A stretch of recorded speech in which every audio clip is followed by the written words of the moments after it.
Live once again. I once again hope everybody is doing well and having a great day. Please take a moment, hit that like and subscribe button. Let's chat about Freemasonry. I said it would come back on because on the 21st of every month, I try to do like some version of a 24-hour, not necessarily 24 hours straight anymore live stream. I did that in the past and it was pretty exhausting, but on and off regularly at, 5 hour or 6 hour intervals or whatever it might be. So let's give it a few minutes. Excuse me. Please take a moment, hit that like button, hit that subscribe button. Let me know how you're doing. And if you have any thoughts on Freemasonry, positive, negative, or neutral, I'd love to hear it. Consider doing a super chat, just 99 cents. Helps out big time, etc., etc. All that stuff helps out. I was talking about my push-up challenge, 22,000 push-ups over 23 days. And hello, Travis the Pirate. How's it going? And every day there's a different target set of push-ups, what those push-ups mean, what that target means more specifically. The total number, 2,000, is meant to represent the 2,000 lives lost every day to self-harm. But yeah, we're going to talk about every day there's a different target. So for example, on day 1, I did 63 push-ups, so the target was 63 push-ups. Day 2, the target was 75 push-ups. Day 3, the target was 100 push-ups, etc., etc. All of those had different reasons and behind the target. For example, on the 5th day, which were actually the 6th day, it was 46 push-ups, representing the 46% of people worldwide who believe mental health matters more than physical health for overall well-being. On the 6th day, the target was 140 because moving your body, physical activity can increase your well-being by 14%. This is all according to the Canadian Mental Health Association.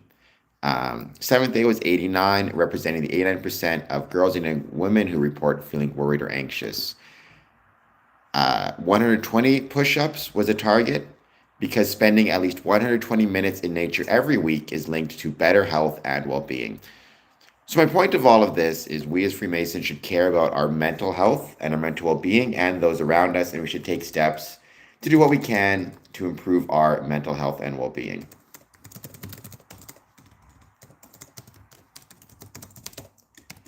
With that in mind, let's wait to see who joins. Please, as always, take a moment, hit that like and subscribe button. Hello, Peter. Thank you for being here. Please hit like and subscribe. Are you following along with me on my push-up challenge? Actually, that's going to be my next question. Are you following me / square and compass on our push for better push-up challenge?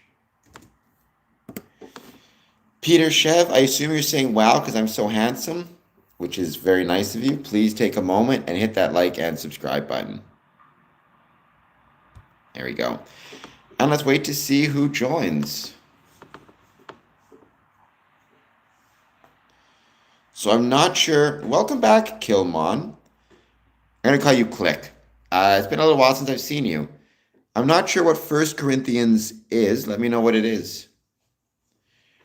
It means that your father is responsible for the governance of a Masonic lodge, at least for 1 year, potentially for longer, depending on, the term of office and if anybody's coming behind him.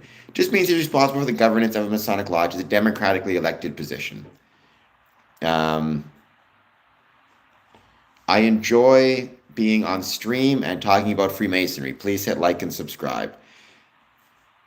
The Prophet, I'm not sure what mashallah means, but welcome. Thank you for being here.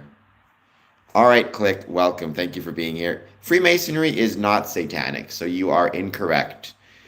Very sorry to disappoint. Freemasonry is not satanic. You've been looking up too much nonsense on streams. Maybe there is a secret handshake, maybe there isn't. That is something I'm not going to tell you. You got to join to find out. So that is incorrect as well. Stay tuned. Its roots are not from Babylon or Babylonia. Its roots are from Scotland and England and stone Masonic guilds in the 15th and 16th centuries. So well past Babylonia. Now, if you want to talk about stone masonry and stonemasons, you can put that back however far you want. That can go back millennia to when human beings first started using stone as tools and other ways of creating our own kind of, for the convenience of mankind. Well, stay tuned. It's not that you have to believe in God or the God. You rather have to believe in a supreme being of your decision and of your choice. You can be Christian, Muslim, Jewish, Hindu, Sikh. You can be indigenous. You can be like me, more spiritual. There is no single Masonic God. And keep in mind, the idea of the supreme being within Freemasonry is relatively liberally defined. I don't know what that means either, the prophet, but please hit like and subscribe. And Freemasons are not enemies of humanity, nor enemies of anything else. I'm a Freemason and proud of it, and I don't consider myself to be anyone's enemy. In fact, I'm trying my best to do what I can to make, if not humanity better, at least those around me better, or happier, or have a better life, or be a better neighbor. Freemasonry helps me do that. It's not the exclusive way to do that. There are many ways to do that. Freemasonry is simply one of many. Honestly, Jerome, that was a book, I think, written back in the day. I like Julius Caesar. Julius Kaiser, I think, is the actual proper Roman pronunciation, Latin pronunciation. I like ancient Roman history a lot. So what is it, Jerome, that you like about Julius Caesar? And also, please hit like and subscribe. Click, you can rock the boat as much as you want, just so long as you do so in a nice, polite, and respectful way. That is the key. Oof, Ryan, that's probably a pretty rough thing to have to take part in. So I hope it was as painless as it could be. Anytime there's a trial, Masonic or otherwise, it can be, obviously, emotions run high. There's a lot of emotions involved, disagreements. I hope everybody remembered why they're there, and tried to do what is best for the craft. How he defeated the ghouls? I think you mean the Gauls. The Gallic Wars, very cool set of books. Having said that, keep in mind, they were written by him, so there might have been a little bit of, shall we say, propaganda therein. Hello, Canon USMC. Thank you for being here. Evening to you as well. He was a great general, though. In fairness, he was absolutely an incredible general and probably an even more incredible politician. I enjoyed the stories of him. I enjoy ancient Roman history a lot. So yeah, so not again, it's tough. I hope that however it was, whatever the results were, they're at least eventually over time, any hard feelings can be smoothed out. What difference would it make if I was or wasn't? Stay tuned. So Satan, the challenge is Satan Azareth. The challenge is doing 2,000 push-ups over 23 days. Every day you have a different target amount of push-ups to do, and it's meant to represent a different kind of representation of mental health. So for example, a few days ago, the target was 120 because spending at least 120 minutes in nature every week is linked to better health and well-being. And every day you have a different number. A few days ago, you had 140 because moving your body increases your well-being by 14%. All of these come from Canadian Mental Health Association. And you do these push-ups in public or wherever you want.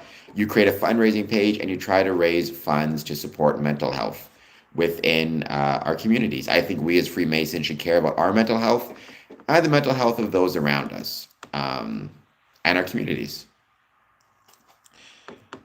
I don't know what that means, free Spartacus Freedonomist. Freemasons are not traitorous or treasonous to anyone. I love ancient Roman history. I love classical history, but specifically Roman and Greek. Although as a Freemason, I suppose I kind of enjoy history more in general. I think a lot of Freemasons tend to have that interest. Well, stay tuned. You can contact me through my website, squareandcompass.ca. There's a link, and you can contact me that, or there's a contact us link, and you can copy and paste a link into the contact page, and I can take a look at it. Probably won't do it tonight.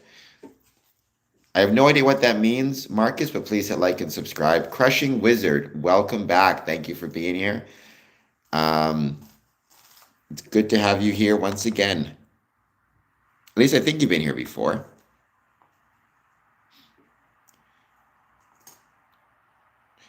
Not at all, Krigor. I mean, you would be ignorant if you didn't ask. The fact that you ask means you recognize an area you don't know and are asking questions, which is the opposite of ignorance. Ignorance is assuming you know things you don't, as opposed to admitting what you don't know.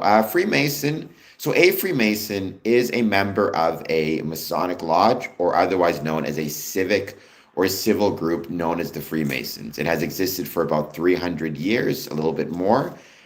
It's the oldest civil or social group in the world. Basically, a Freemason is a member of a club known as the Freemasons, which exist all around the world in different locations.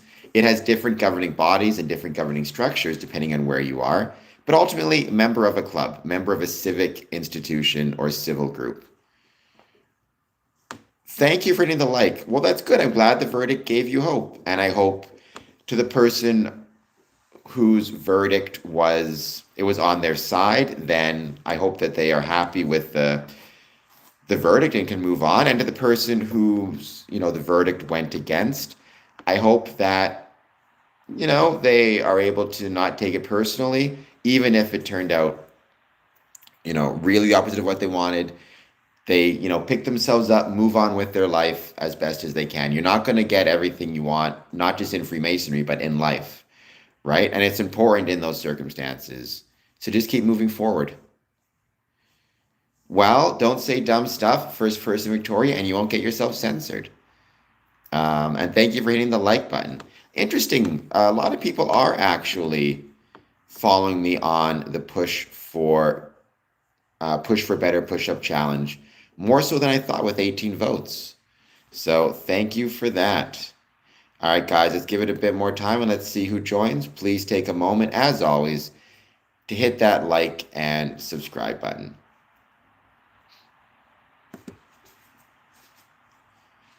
And let's see who tracks us down and who finds us.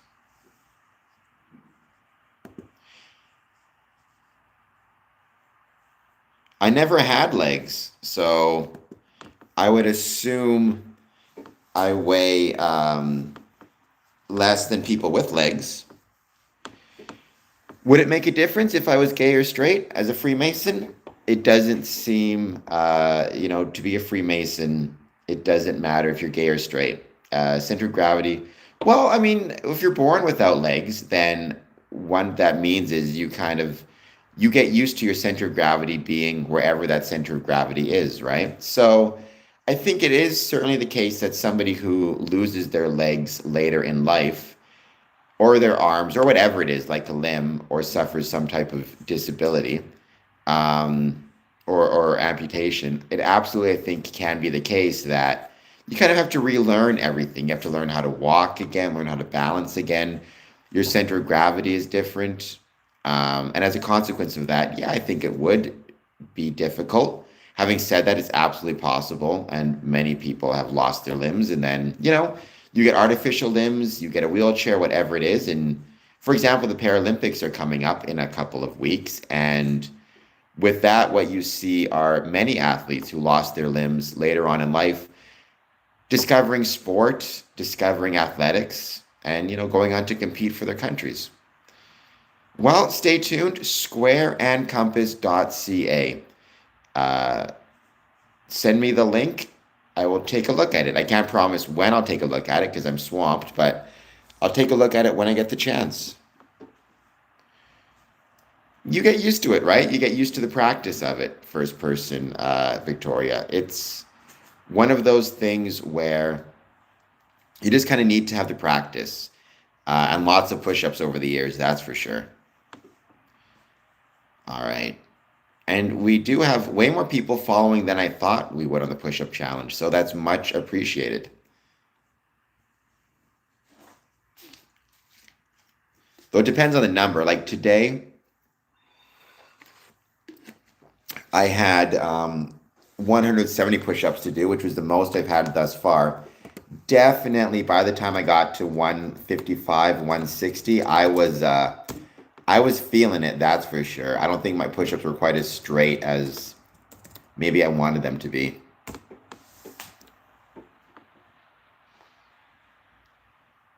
Would it make a difference, Abdullah, if I was or was not Jewish? Oh, yeah, we got something. So thank you so much for that. I'll take a look at it. Um, I appreciate it. I hope, again, that you will hit that like and subscribe button. Well, I'm glad you're following first person.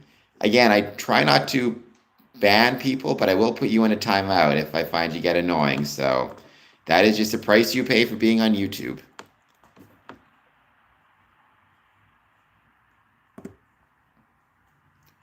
And we are going to hang out, see who joins.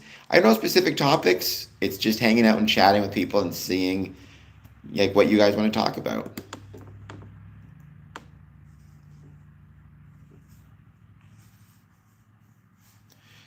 Well, that would be incorrect. Stay tuned. Jewish people did not start Freemasonry. Freemasonry started through Stone Masonic Temple guilds in the 15th and 16th centuries. So that is incorrect. Bama Yard Dog, I have no idea. I think I don't know if anybody can say for sure and know for sure what the future of Freemasonry is, right? Um, I think, and it also is geographical, so it depends on where you live, right? I do think, though, if we in North America do not start to make some significant changes, we are going to see Freemasonry continue to decline in terms of total membership. Um, and as that decline continues and the relevance, it becomes an ongoing challenge. Yeah, but keep in mind, the secrets aren't that important, right? Spartacus, welcome. Great to have you join as a fellow Mason. I don't talk about the secrets, and there's reasons I've discussed, but that's a me thing, right? Ultimately, the secrets are not the most important thing within Freemasonry. The most important thing within Freemasonry is its relevance. What needs to increase is the relevance it has within its communities. When people are attending a community, a lodge, whatever it is, it needs to matter to their life. It needs to matter to the community. Um, Maybe they are, maybe they aren't, Travis Lundy, but you need to be really, really careful because just because something is online doesn't automatically mean it's legitimate, right? It could be a clandestine lodge, and unless you're a Mason yourself, you're not going to know.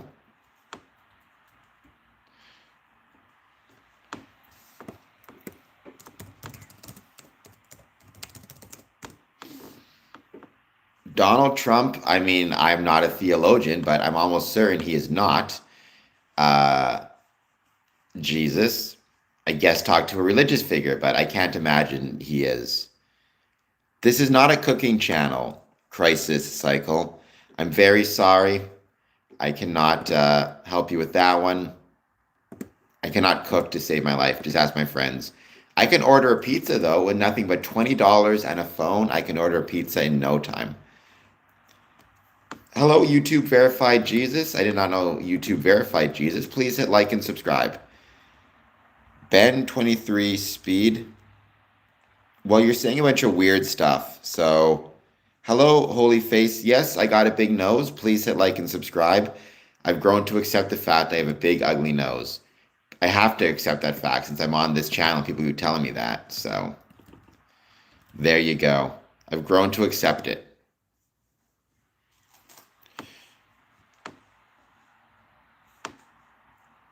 I mean, again, I can't. I mean, Jesus is a historical figure. For many, he's a religious figure. For many, he's a savior.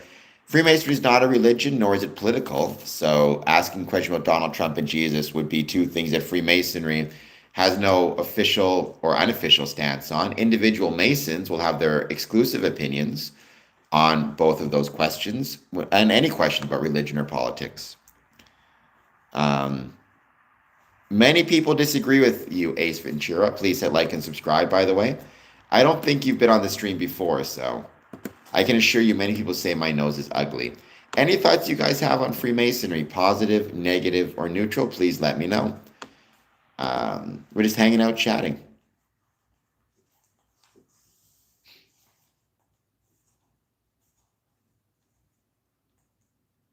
Normally, I do these streams Mondays through Fridays, 1 a.m. and 1 p.m. However, on the 21st of every month, I very often try to do something special and different, right? And sometimes that's 24-hour content marathons. Sometimes that's doing, 5-hour streams and breaks. It really just depends. Today, I'm doing a lot more streaming than I normally do to see who joins and who wants to chat.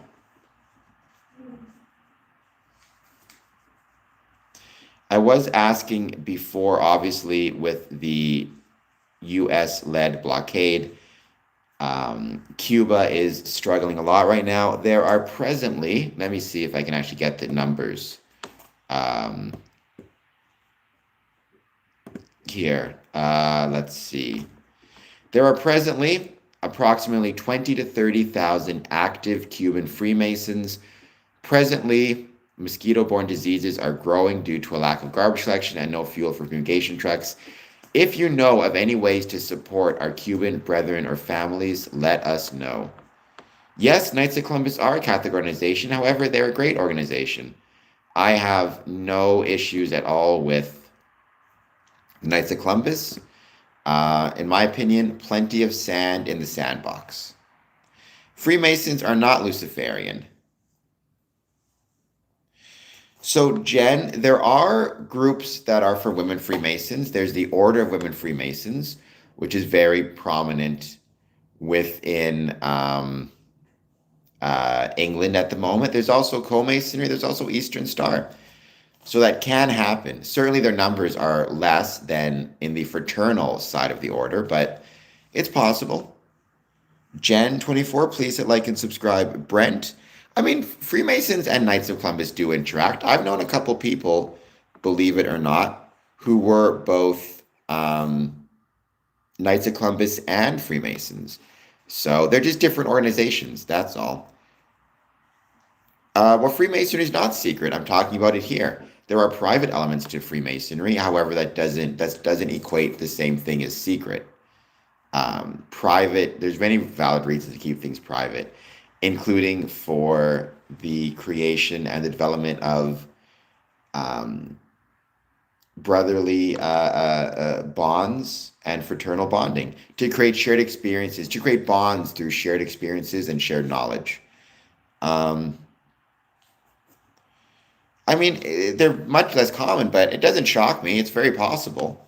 And also keep in mind, though, Jen, they could have been part of a clandestine organization, right? Which means not a legitimate Masonic body. Just because someone says they're a Mason, whether they're male or female, doesn't automatically confirm that they are a Freemason, right? You need to keep that in mind.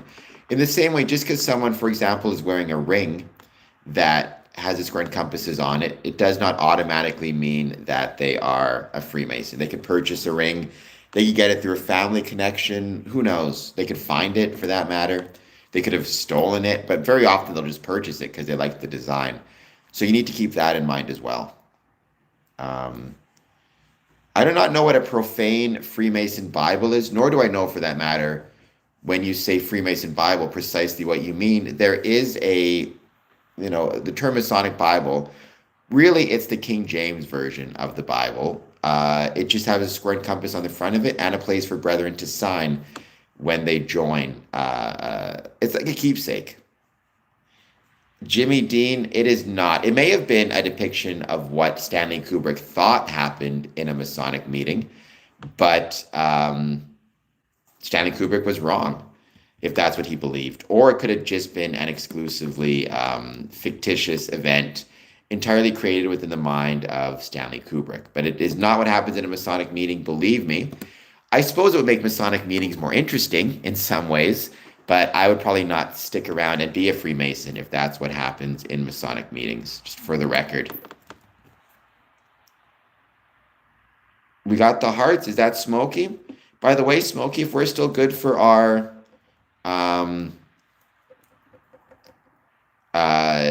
February 28th stream together, please let me know. Well, there's one Holy Bible, but there's no doubt many different printings of it, right? And there's many different translations of it, right? I mean, the King James Version is the version I'm most aware of. I think that's the most common one. And when you have a Masonic Bible, it's not actually a different Bible. The words are the same. It's a King James Version.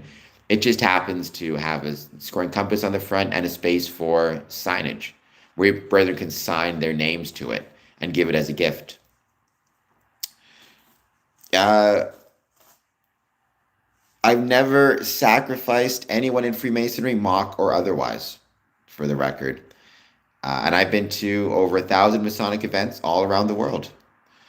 I don't give specifics about Freemasonry in terms of our rituals. I'll give specifics about, Masonic history, Masonic purpose, different types of degree, different types of appendant bodies, structures. When it comes specifically to Masonic ceremonies, I don't give specifics.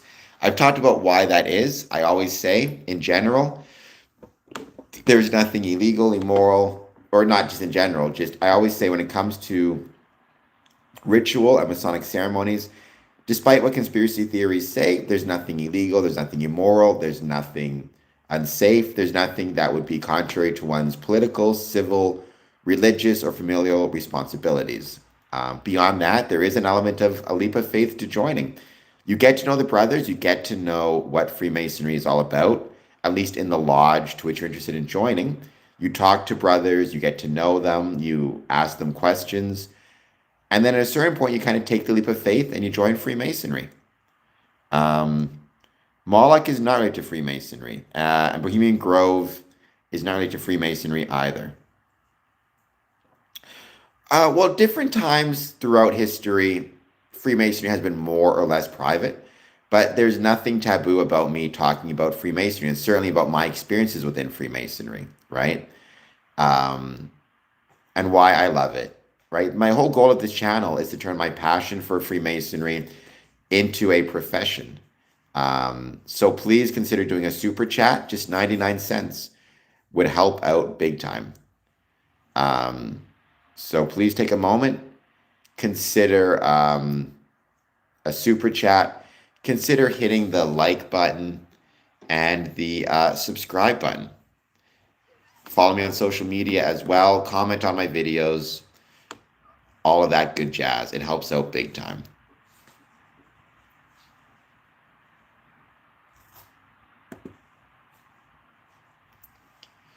And for the time being, let's give it a bit more time. Let's wait to see who joins. The all-seeing eye, it's also called the Eye of Providence. In Egypt, it was called the Eye of Ra. That's a very common symbol. That's not exclusively Masonic, nor is, for example, the pyramid, which people like to point out. To my knowledge, the actual designer of the dollar bill was not himself a Freemason. I think Ben Franklin had some involvement, and he was a Freemason.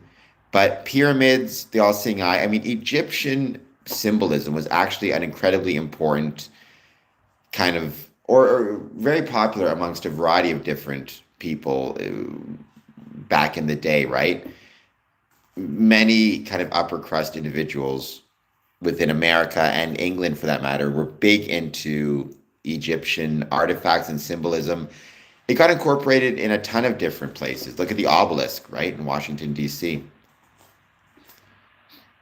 What is up but not down and spreads across town? I kind of want to say like Shaft, because that vaguely sounds like something from a Shaft song. I do not know. What is up? A shadow? No, shadows are down. There's definitely not a compass and square on the dollar bill. I do not know to what you're referring, but I've never heard of that. I don't have any dollar bills on me, but I've never heard of a dollar bill on the square. Sorry, a square and compass on the dollar bill. Um, cannot imagine that's the case. Hold on just one second. Square compass on US dollar bill.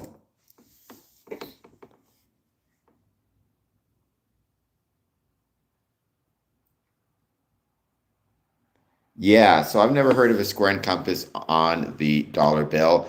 And Google says it's not there. I'm not saying you should always listen to Google AI, but Google says no. Faithful Mustang, I'm not sure what you mean by that. Do you mean that you don't think you can join Freemasonry because you experience rage and anger and you don't think you can join for that reason? Or do you mean you think being a Freemason will cause you to have rage or anger? I'm not quite sure what you mean by that. Um, I think Freemasonry can have within it some valuable Masonic teachings about how to deal with certainly impatience through temperance. It's a very valuable lesson. I try my best every day to think of things for which I can be grateful or should be grateful, and I go from there.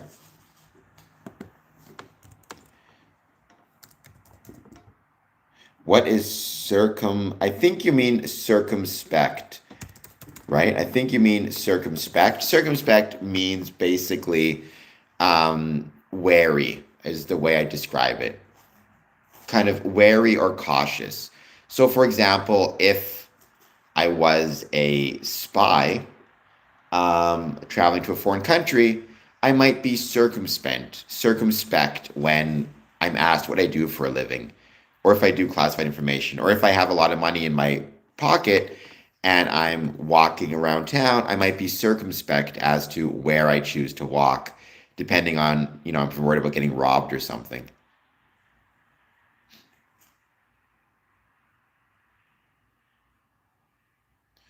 Well, that's a good thing to do, first person Victoria.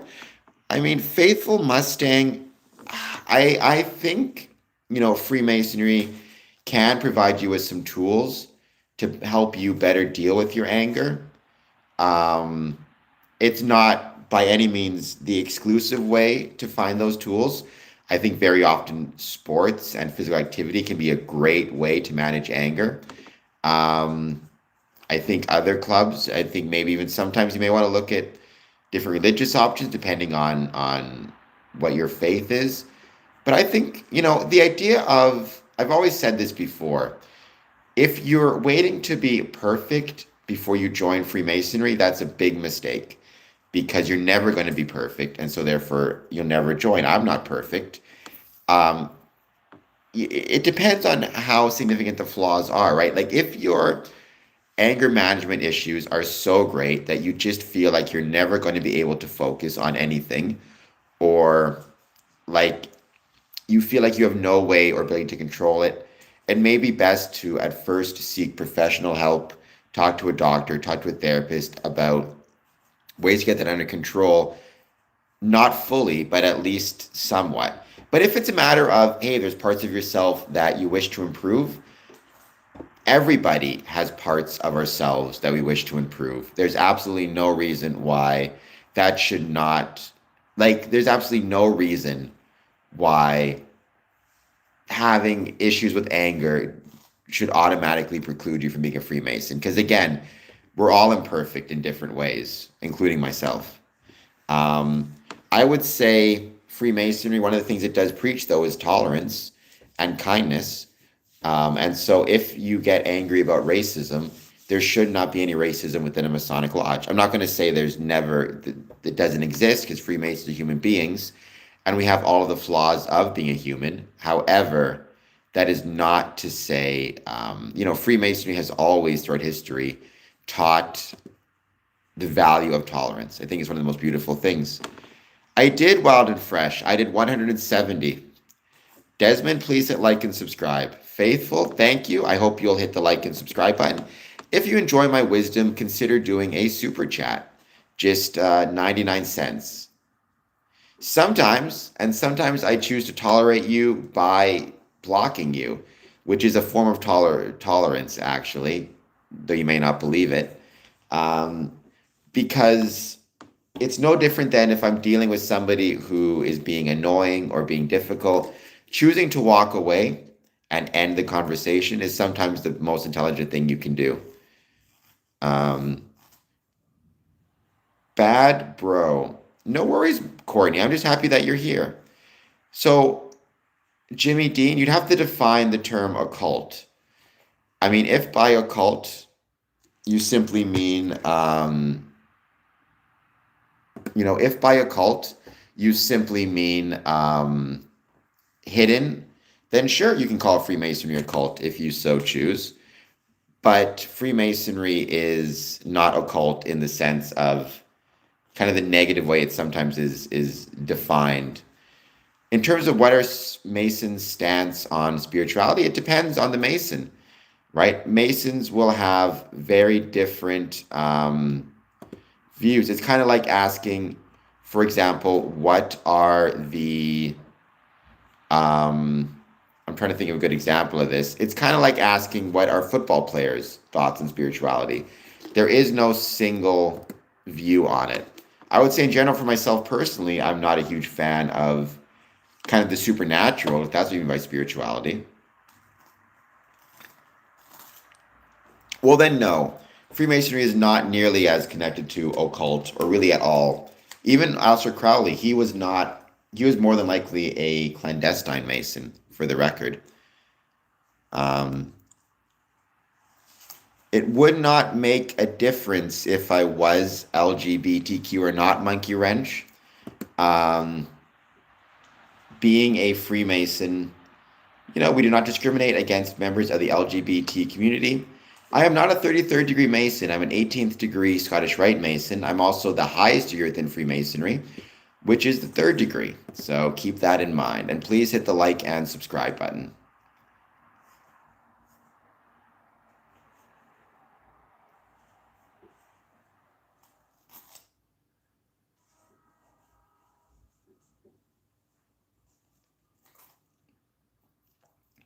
I don't know if he was evil or not. I don't know much about him, but he was more than likely a clandestine Mason, which means he did not join a legitimate Masonic lodge or legitimate Masonic body. I'm 98.6 degrees. Was it 98 degrees the name of a band back in the day, like the name of a boy band, if I recall correctly?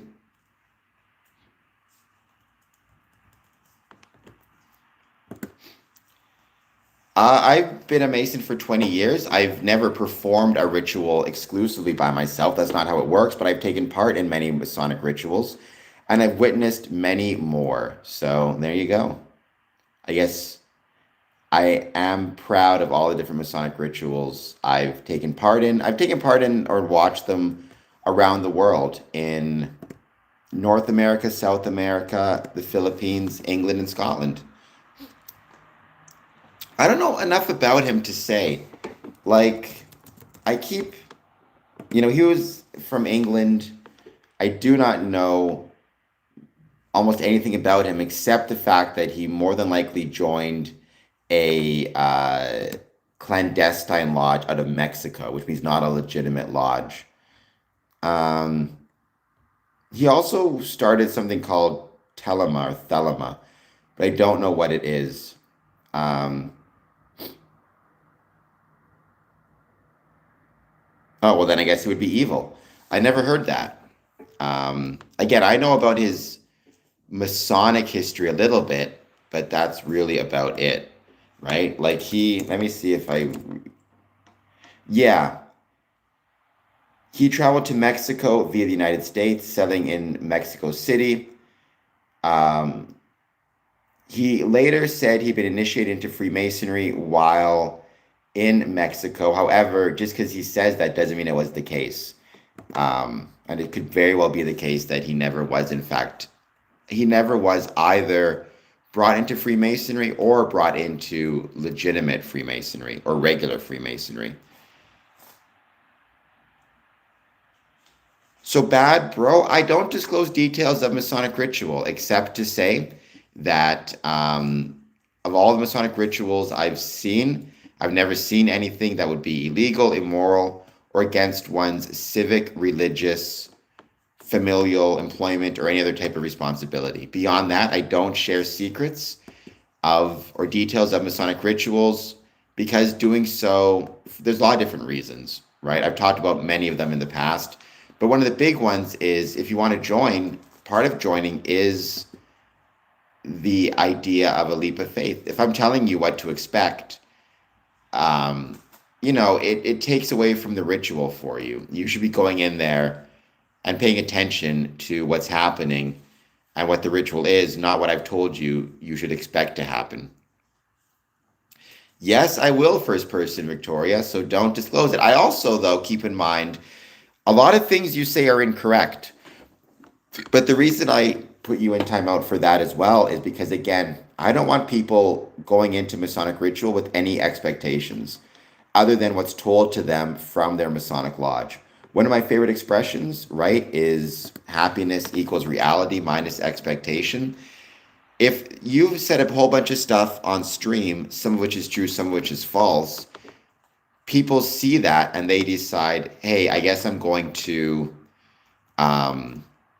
join because of what First Person Victoria says, and they find out it's not what they expected. Well, now they've been disappointed, right? And I think it's one of those issues where people should go in not expecting anything, but rather they should go in wanting to just pay attention and learn about what's happening, instead of thinking to themselves, what did Cameron say would happen? What did First Person Victoria say would happen? That's a big part of it, bad bro. That's absolutely a big part of it. There is a recognition element to it. I mean, primarily, right, there's two ways to develop bonds between, well, people, but I would say between brothers, through shared experiences and through shared experiences and through shared knowledge. And ritual provides both of those things. And many times throughout history, you have seen ritual and ceremony develop for the purpose of creating bonds of brotherhood. No, they are not XTC. We do not have allegiance to any religious figures, be they satanic, Luciferian, or anything else. Freemasonry is not a religion. So once again, you are incorrect.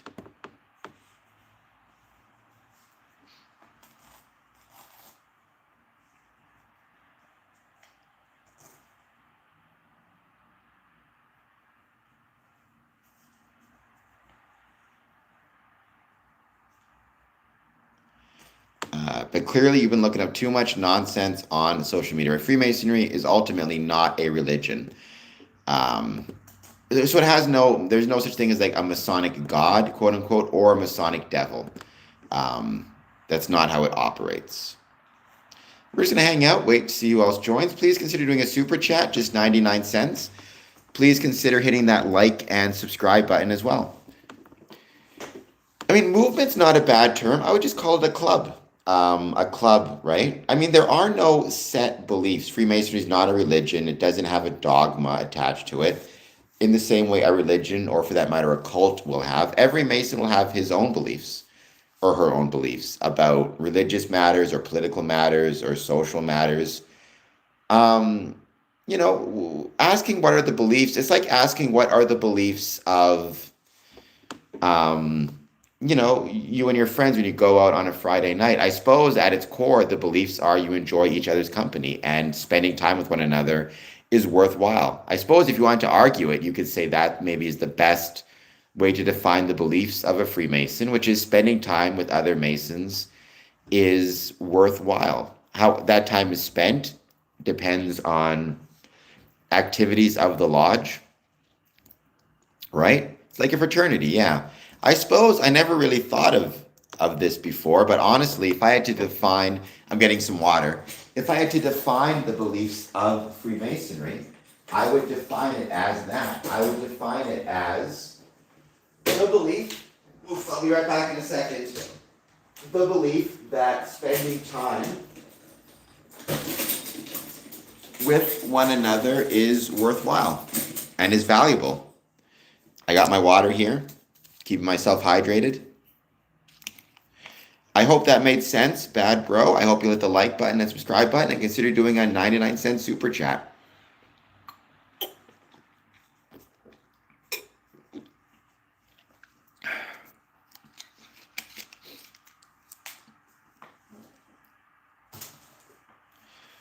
And we got 40 votes. More people following me on my push-up challenge than I thought. 57 to 43%. That is awesome. Thank you to everybody who has followed me on my push-up challenge.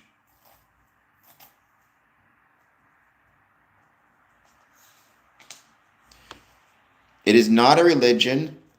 It is not a religion based on any pillars. It is not a religion at all. It is not a religion for a variety of reasons. First of all, it is not a religion because it has no promises of salvation nor threats of damnation. It has no dogmas, and for tax purposes, it is not taxed as a religion. I'm not aware of any Masonic body that is considered within the same tax policy, tax procedure, tax, I don't know what would be called, category as a church, for example. So just keep that in mind. For those reasons, it is in fact not a religion. You're welcome. I hope you've hit the subscribe button, bad bro.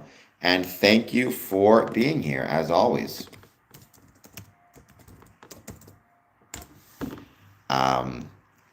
I hope you'll consider sharing this stream with other people as well.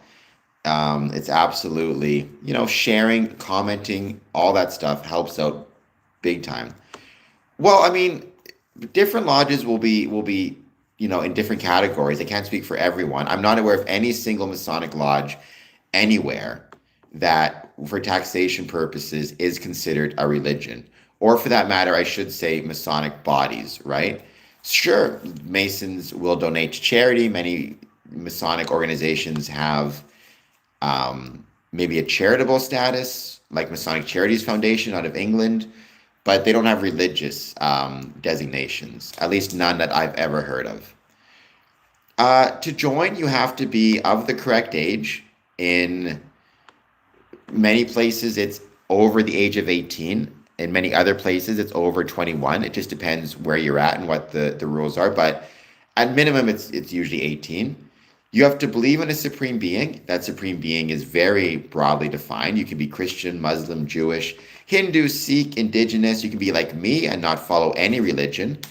It's broadly enough defined that most people have some kind of belief that gets them in. And you need to take the first step and approach the lodge and express your interest in joining. And from there, you go through the process. So, yeah, that's the basic start. As you're going through the application process, getting to know the brothers, they get to know you.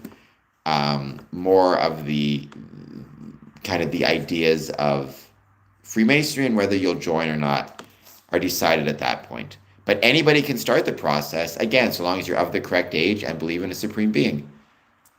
I am not agnostic. I believe in a supreme being. I've talked about this before. The supreme being is the rational nature of the universe as expressed through science and geometry. And whether you think that is a good enough supreme being or not, I don't know.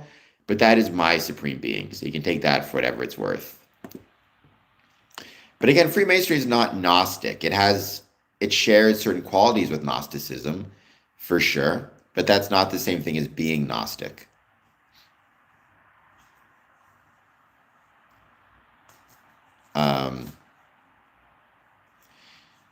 Click, you do not know what you're talking about, which is fine. I'm not going to put you in timeout yet. However, you definitely don't know what you're talking about. So for the time being, we're going to wait to see who else joins. I mean, if you want to call it that, first person, I'm okay with that. Again, it is, in my opinion, not just my opinion, it is sufficient for Freemasonry because I believe in that supreme being. That supreme being, without question, made its will known to man through every math equation, through every scientific discovery, through every geometric principle. Our will is made known, or its will is made known, and it definitely favors virtuous actions. One of my favorite definitions of happiness comes from Stoicism. Uh, to be happy is to live in accordance with nature. I think it's absolutely the case that living in accordance with geometry and science is a way to live in accordance with nature. Um, Thank you, Bad Bro. Well, I'm not underestimating you, but I'm not overestimating you either. I think you're just wrong. Um, and it's clear to me you've got a lot of bad information about Freemasonry from who knows where. But it's great to have you here nonetheless, despite your incorrectness.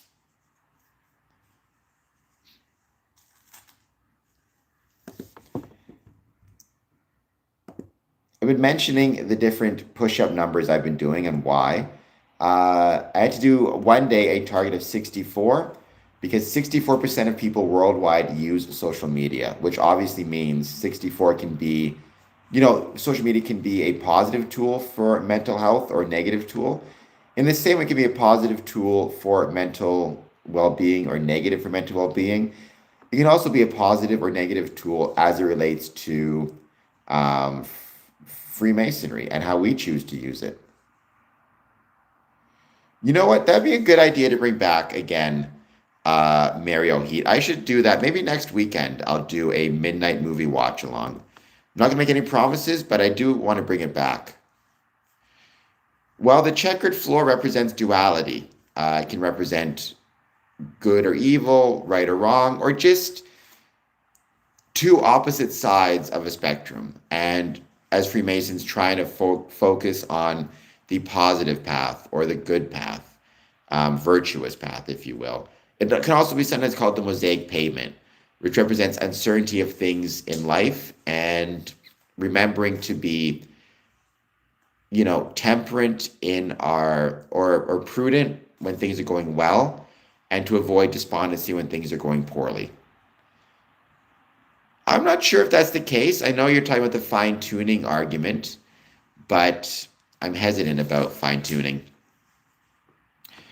Another day, we had to do 170 push ups, reflecting the fact that there's a 17% boost in well being that each new friendship can bring. By that definition, what is the boost in well being that creating Masonic Brethren brings?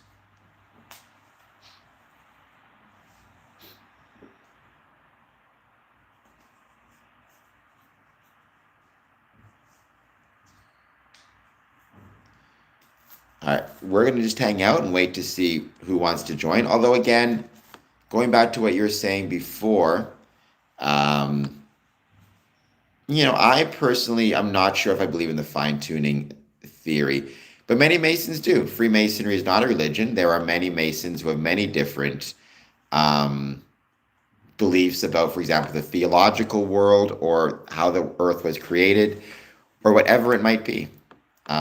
So you need to keep that in mind as well.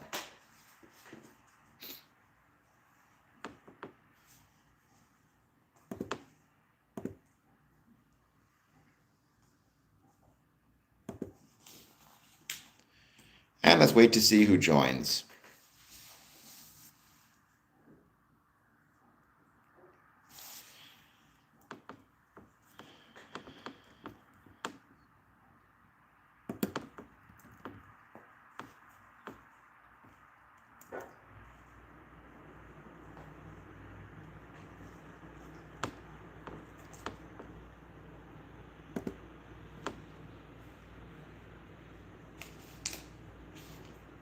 We're just waiting to see who else joins. We're not seeing any other comments right now, but let's give it some time and let's see who finds us.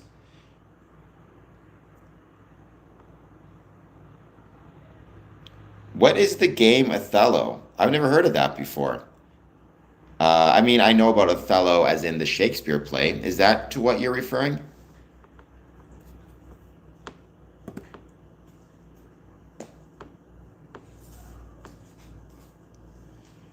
That's awesome, bad bro. I mean, yeah, the first step is to just find a Masonic lodge in your area and approach them.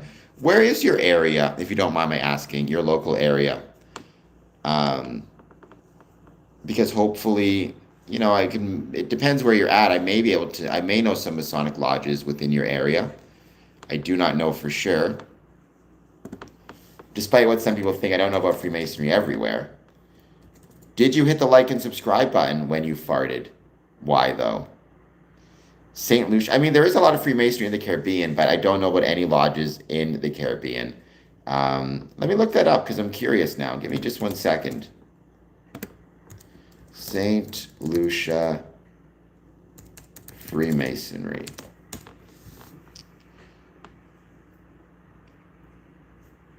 Oh, it looks like there's Prince Hall under Grand Lodge of Caribbean. It looks like there's the Abercrombie Lodge, Mount Hermon. Okay, cool.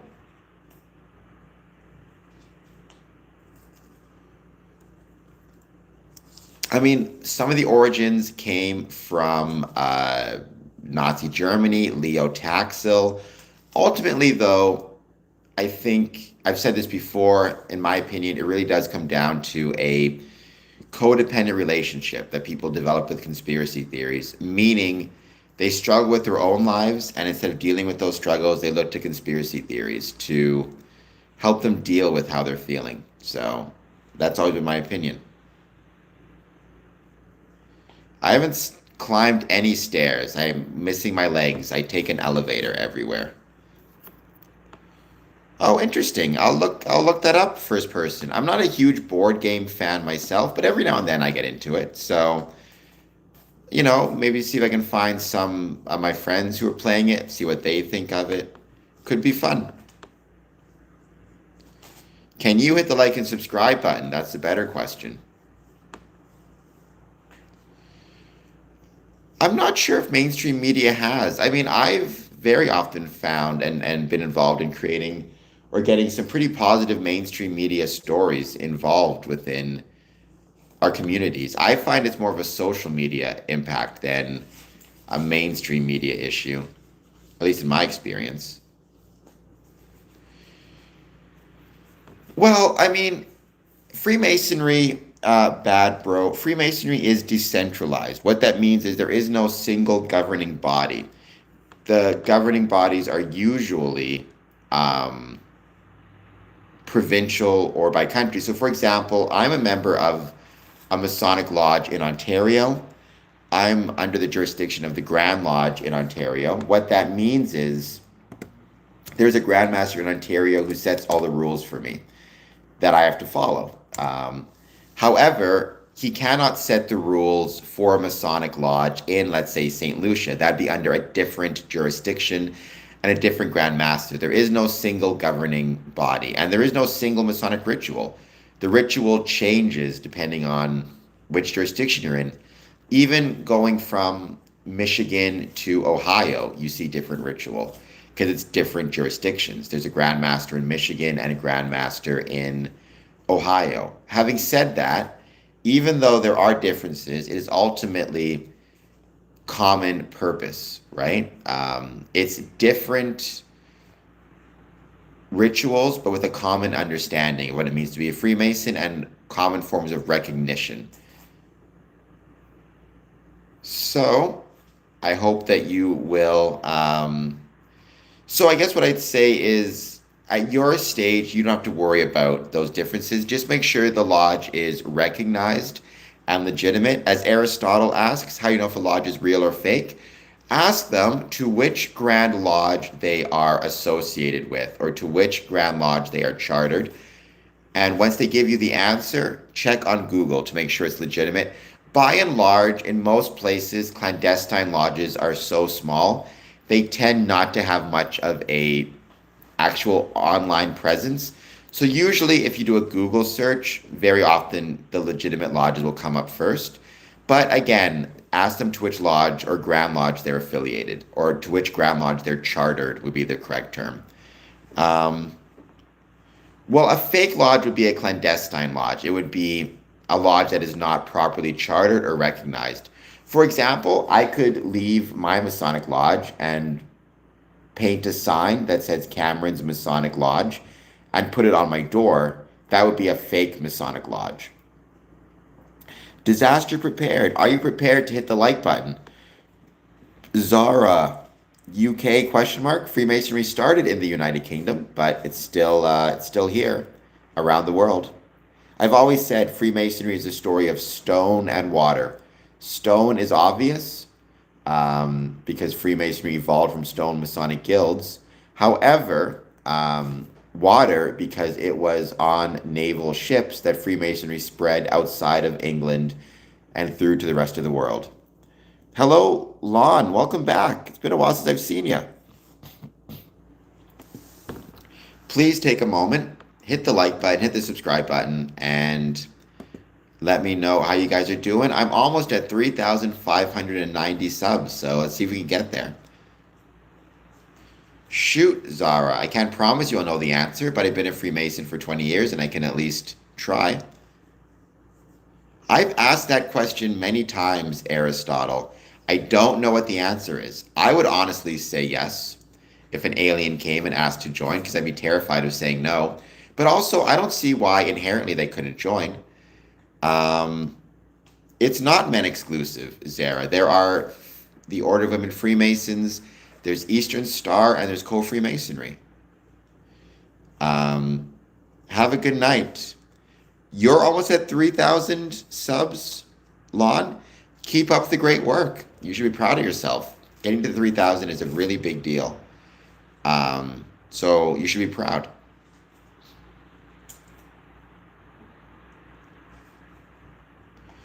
Please, if you're just joining, take a moment, hit like, hit subscribe. Well, I'm over 3,000. I'm over 3,500 actually. I'm almost at 4,000, I guess. So help me get there. Share this stream, hit like, and hit subscribe, and do a super chat, just 99 cents. I mean, I have no thoughts on alchemy, except, and it doesn't exist, obviously. Like, you cannot turn lead into gold, except maybe in the heart of a star, but that's a whole separate can of tuna. No, I don't. I don't think most Freemasons would.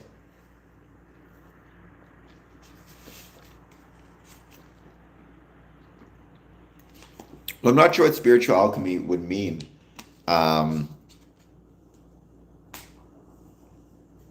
Well, then I hope all my subs will give me $10, Fran Franks. I hope you will give me $10, or I hope you'll hit the subscribe button, if nothing else. Even that helps big time.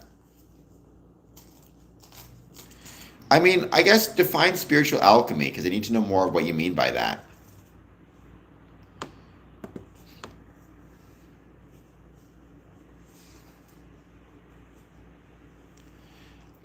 If you mean the ability of a human being to change his character to improve it, or for that matter, to make it worse, I guess I'd agree with that. I think it's always possible for us human beings to evolve both directions, to both personally improve upon ourselves and to de-evolve, if that's the right term, in terms of our spirit and our morals. But hopefully over time, we transform ourselves in positive ways, more so than negative. Well, that's terrifying, Stomper. I hope they never make it here. Because I would not want to deal with flying spiders. Thank you very much.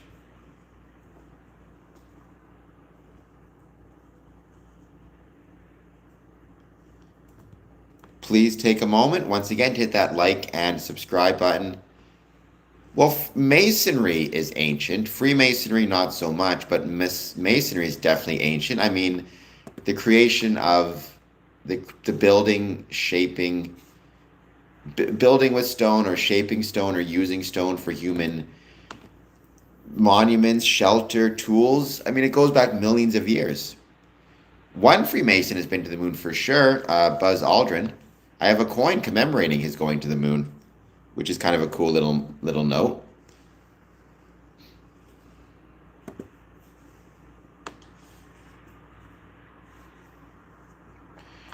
I mean, I hope the future goes well. I think it's one of those things where, well, the Egyptian pyramid would be an example of masonry, stonemasons. Freemasonry did not exist during the time of the Egyptian pyramid building.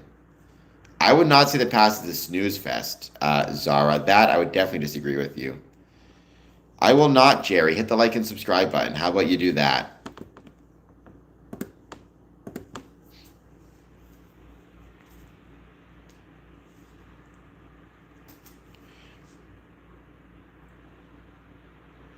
I do not know what a square and compass is in this context, Thomas. Are you referring to the symbol or my channel?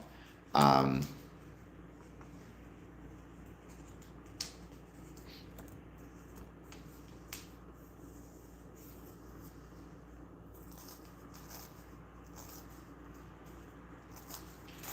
I don't think society is rotten to the core. I think, honestly, society is the best thing about humanity.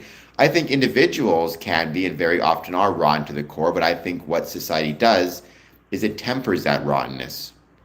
Um, Jerry, hit the like and subscribe button. Uh, and if I was autistic, would it make a difference? Freemasonry does not discriminate based on, for example, one's whether one has neurodivergency or not. So long as you can recognize and understand what you're joining, then however you view and understand and process the world is, more power to you. Well, I mean, I love the square and compasses as a symbol. It's the first tattoo I ever got was the square and compasses. It's been around for a while. The earliest example of it, I think, was actually found in Peru by Spanish conquistadors. I don't think I am, but who knows? It wouldn't make it. I know people who are autistic, and I know people who are what allistic, I think is the term, if I recall correctly. It's just a different way of viewing the world. Daughters of Job are a Masonic youth group. We also have Rainbow and Demo Lane.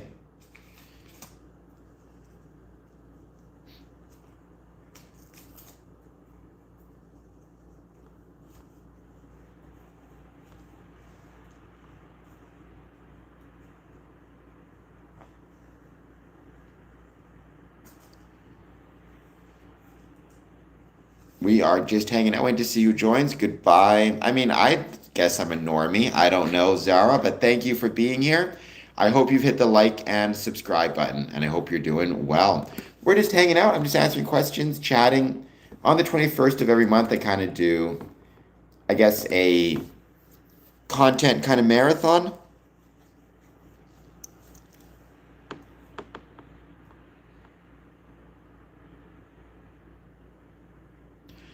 Well, I would say all that matters is that you are complying with your doctor and whatever your doctor says. If your doctor gave you that surgery, then it's a legitimate doctor, then I'm happy you've recovered. I'm sure it was a very serious surgery. At least it sounds like a serious surgery. I can only imagine how scary it would be.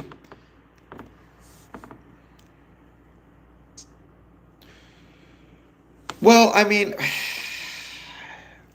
is it? I don't know.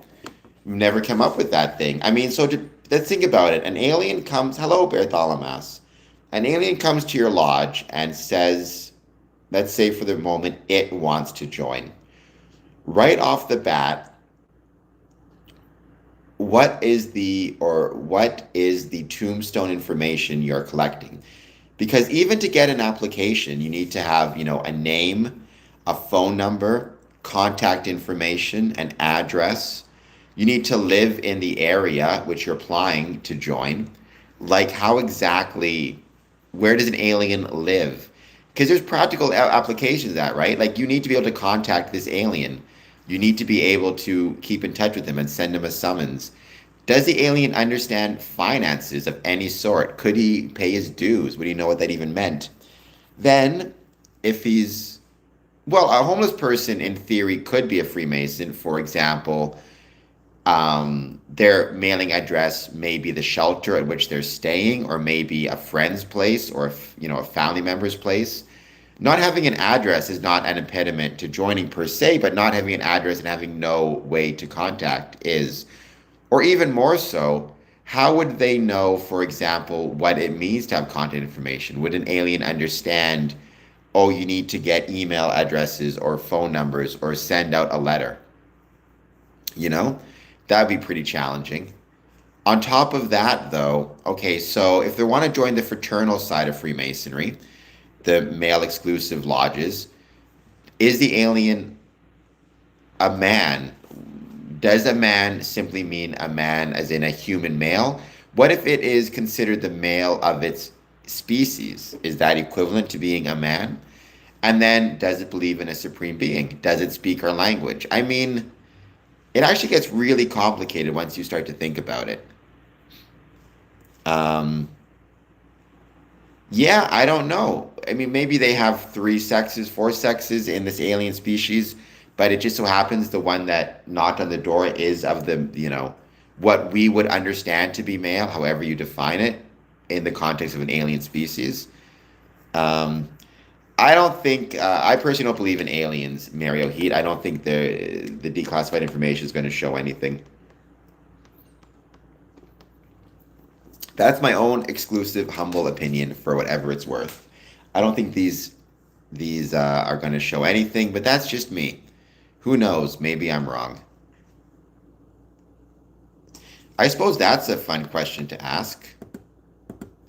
Just for fun, let's ask that question.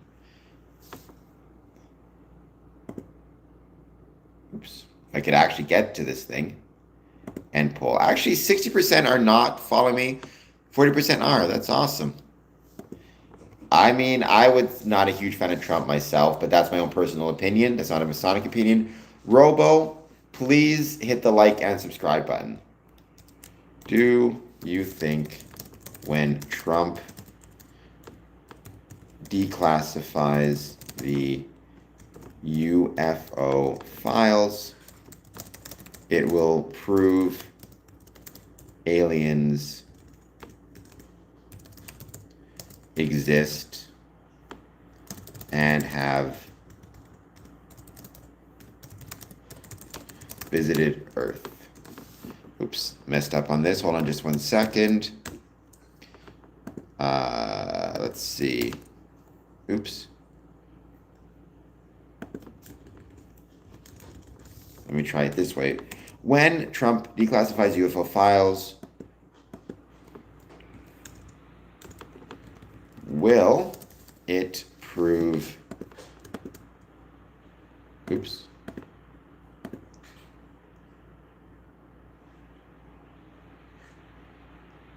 All right, there we go. I just asked the question. Trump will tariff the aliens. I mean, at this point, I think he's so desperate to tariff anything that, yeah, that may very well happen.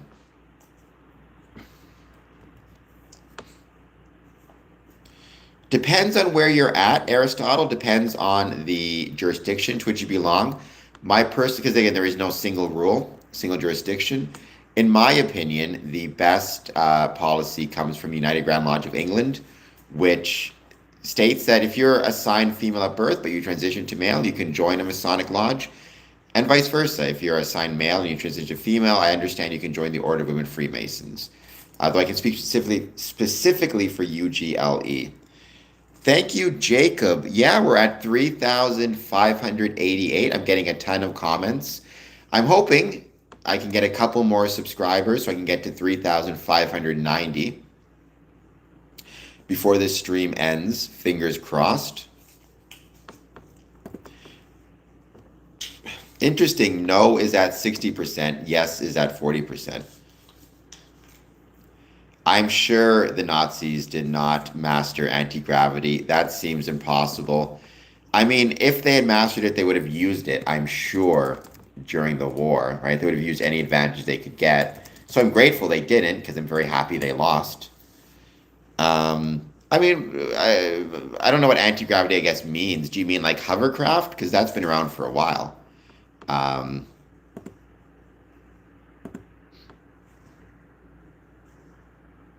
I would say that's not the same thing as anti-gravity in whatever sense you're kind of speaking about. I'm one of those people who I'm very skeptical of, for example, this idea of hidden technology. I do suspect it's possible, and this is just my opinion, that what we mostly think of as UFOs are actually military spacecraft that's being tested and just classified.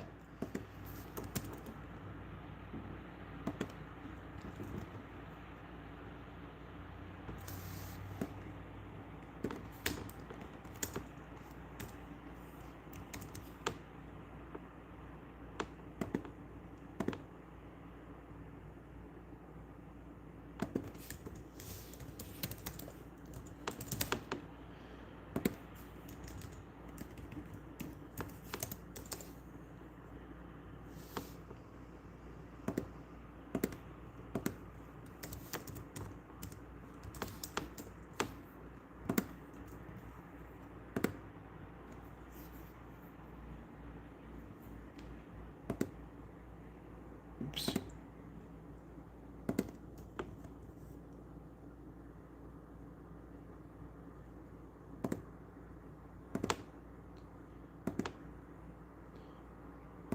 Just trying to send a quick note here.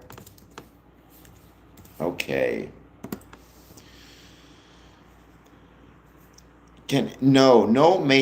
So to start your own Masonic lodge, you do need to get approval. There is a process. The process will change slightly depending on where you're at.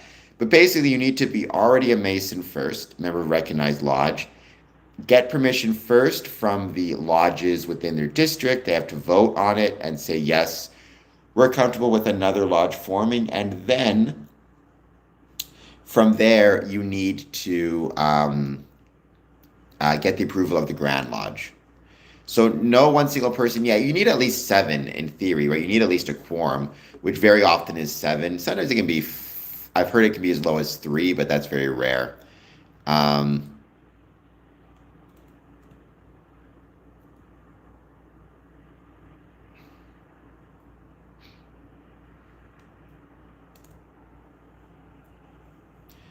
well, thank you, Courtney, and you've been very much encouraging to the stream as well and to the channel. So I greatly appreciate how encouraging you have been to this channel. And yeah, you're one of the ones who very early on, were supporting of me. So I appreciate it.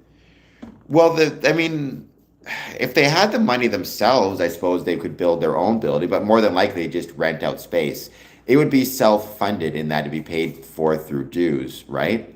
So if you want to start your own Masonic lodge and you got approval, you find a location that has, let's say, the rent or the cost to meet there is $500 a month, then you would divide up the cost amongst the brethren, right?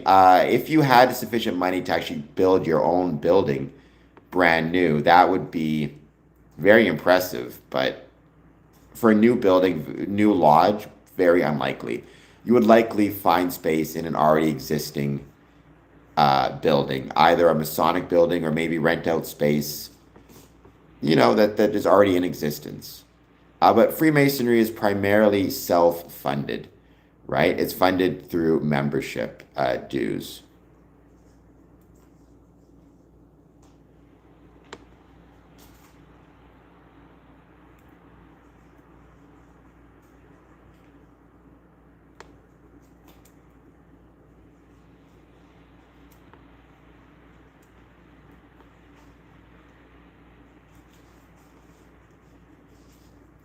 Yes, if we actually taught masonry, we could build our own buildings for free. Even then, though, we'd have to pay for the equipment, right? We'd have to pay for the tools and the equipment and the time and the labor, taking time off work. I still would think it'd be far more sufficient, far more efficient to actually just rent out space as opposed to anything else.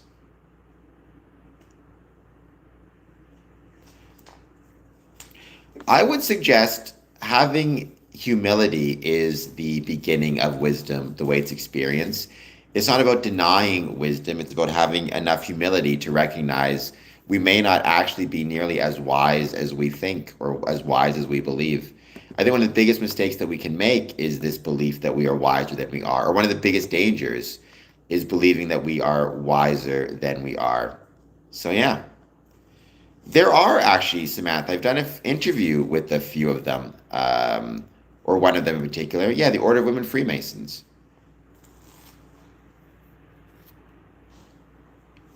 I would. Uh, well, my cat is throwing up right now. I would think it would be awesome to see Masons actually know stone masonry and actually build their own buildings. I think that'd be really, really cool. But again, it's also the cost of it, right? Even if we're willing to do the work for free, do we have the time to take off of work ourselves? Do we have the, pay for the materials? Well, welcome, Mom. Please hit like and subscribe. But there are Freemasons, female Freemasons in Canada. In Ontario, certainly. I believe in BC also.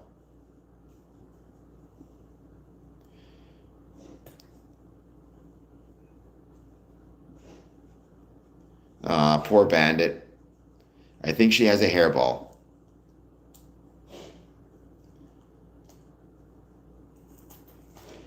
I don't think that Vin Braun was ahead of NASA. Hold on just one second.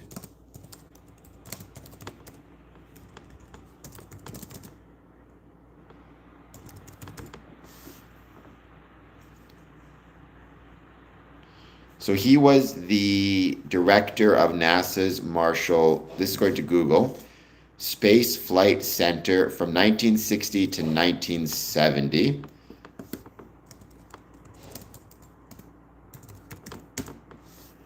Um,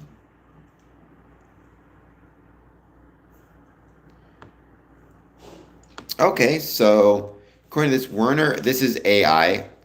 Werner von Braun was the first director of NASA's Marshall Space Flight Center and chief architect of the Saturn V rocket. He was a member of the Nazi Party and an SS officer. While primarily focused on space travel, he used slave labor to develop V-2 rockets for the Nazi regime before being brought to the US. So there you go. Well, I guess it was Operation Paperclip, right? Is what it was called. I guess he wasn't the head of NASA, but he was in charge of the Marshall Space Flight Center. Well, I'm going to say this on record. I am opposed to the Nazis. I think they were bad people. So there you go. Are there Mason owned? Well, I mean, there are many Masons own businesses. That's not to say that they are like many Masons own businesses. Some of them they deal with Masonic services. Like Square and Compass Promotions is a Masonic owned business, in that I'm a Mason and I own it. And my goal is to promote the ways Freemasonry was and is relevant to the communities in which it's located. However, that doesn't mean it's reflective or reflects Freemasonry. That many? I didn't think it was that many. I mean, I've heard of it. I couldn't speak to the names of it. I, you know, I I can't speak to how I feel about that because I know so little about it. I am a huge believer in space exploration. I think space exploration represents the best of us. And part of me feels like even if well, I mean, if you're a Nazi, you're definitely a bad person, or were at the time, you know, could be brought to the United States and could be used to expand our space exploration capacities, then I think that's a good thing. Especially because at least with Nuremberg, to my knowledge, the higher up generals were themselves brought to justice. Um, I guess I would say I have conflicted feelings about it. Well, we're all aliens if other aliens exist, I suppose. And I definitely don't think we live in prisons either.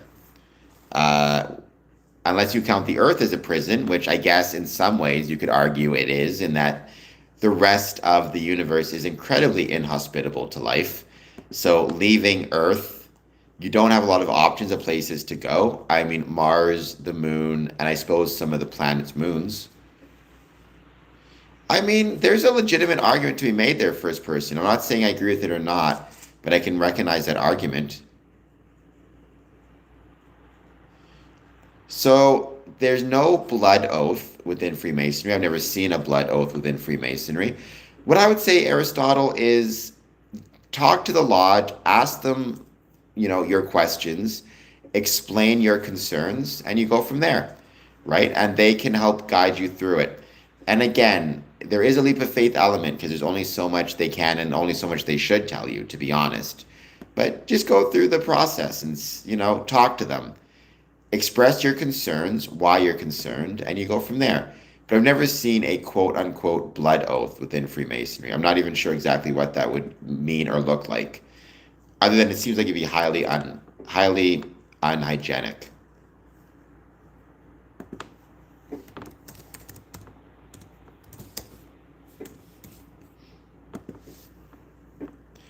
The 28th is the plan right now, to my knowledge. Once it happens, I'm sure we'll be posting some stuff on social media. Well, don't do that, Saber. Hit the like and subscribe button. Slap the like and subscribe button. How about that?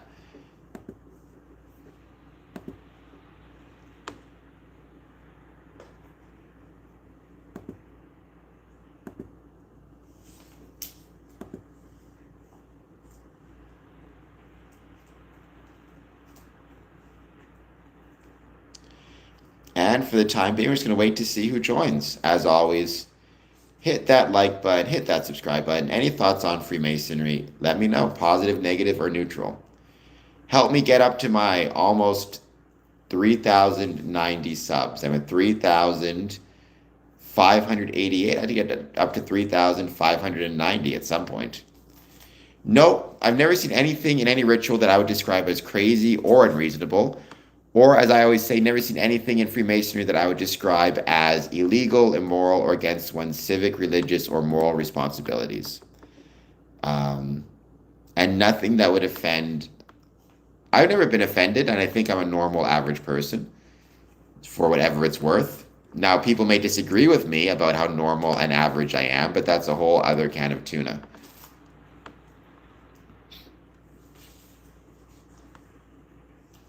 Of course, Courtney, you're always welcome. Thank you for being here.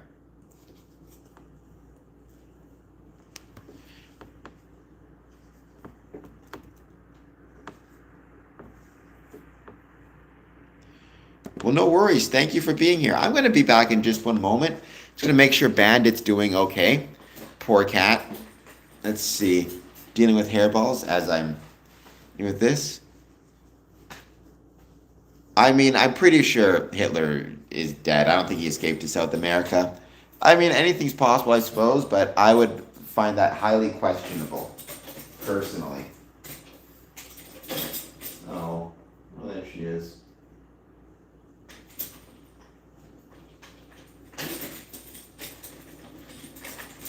Yeah, she's all right. What is the difficult question? First one. I don't know what the difficult question is, but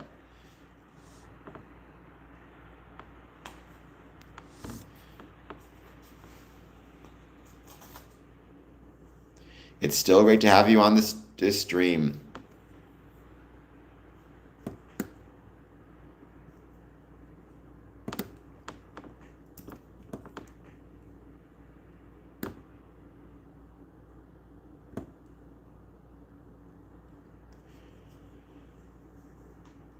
What's the first in the chat?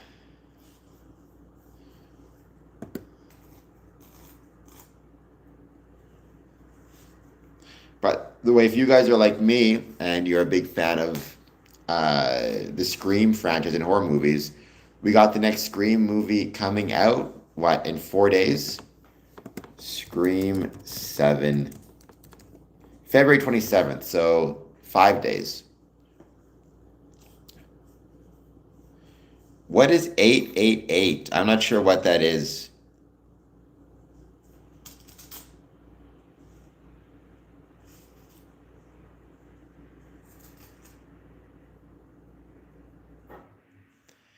I'm just going to hang out and wait to see who jumps on to say hello.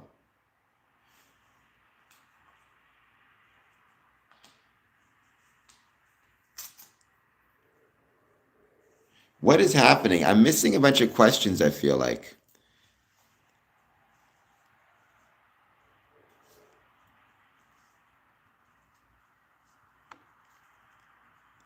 Well, nonetheless, you read 19 hours every day. What are you reading right now? First one. I'm reading the newest Jack Reacher book. So that's fun. Apparently not first person because they are at number 7, and my suspicion is if this one goes well, they are going to keep going, is my suspicion, anyways. I do love physics. I said before, my belief in the supreme being is the rational nature of the universe as expressed through science and geometry and physics. Get yourself to sleep, Courtney. Yes, get yourself enough sleep. As we talked about, getting sleep is very important. Please hit like and subscribe. To everybody watching this, Courtney, I know you're already subscribed. And don't forget, Courtney, if you become a Patreon member, even just for $1, I'll send you a bookmark.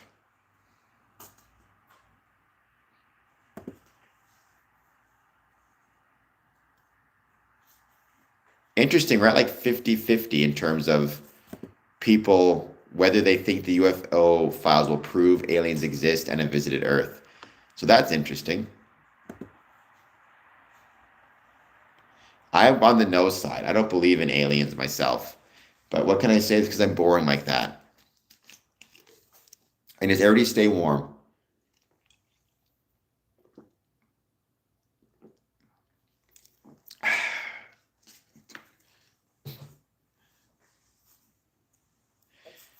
Well, I mean, if aliens exist, then by definition, we are aliens as well, right? It just depends on your perspective.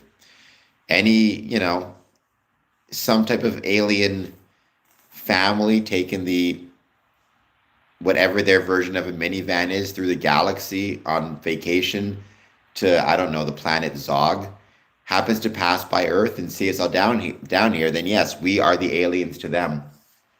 But I've said before, I don't think there's any other intelligent life within the universe. I just think it's us exclusive. So there you go. Well, belief is not required. They are real. That is true. Belief and existence are categorical differences. I can simply speak to when you have no proof one way or the other, you have to go based on what you believe.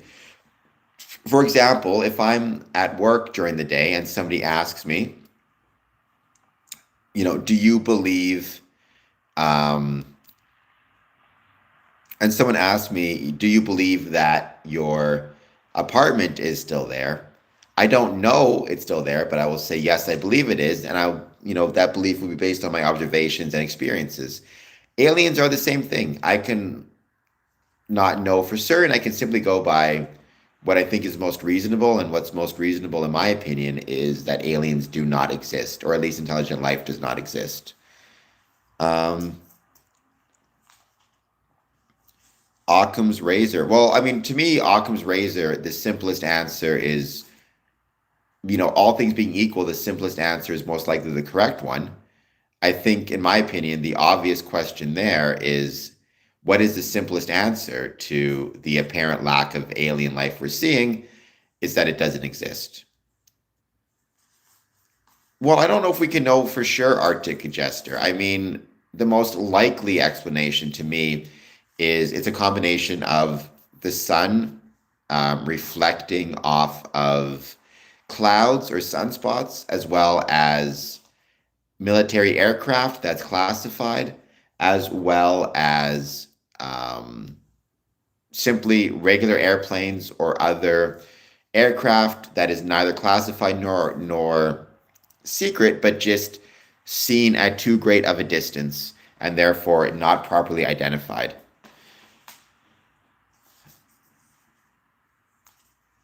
I mean, I don't know what that means. I'm not aware of any airports that are being shut down. I heard there was one in San Jose, but the point is I don't know. And since I don't know, I'm not going to assume it's aliens, right? I think alien is sufficiently extraordinary of a claim that you need extraordinary evidence.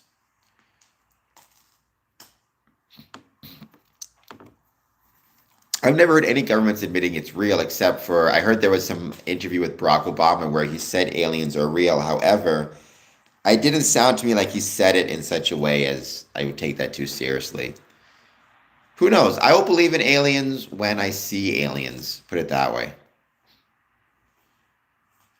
Why is the size of the universe relevant? I mean, I know, Christy, what you're going to say, but I'm curious. Why is the size of the universe relevant to this question? Because if the universe is so big, we should be see and life forms independently on multiple stars, we should be able to see it. The universe should be filled with evidence of it. The fact that it's not makes me think it probably never existed outside of our planet. Um, I don't like the idea of using the size of the universe as just some type of proof automatically of alien existence. I've never heard of the Chinese and US or Mexican governments exist admitting they exist. I would be shocked if the Mexican government had anything to say about UFOs, to be honest.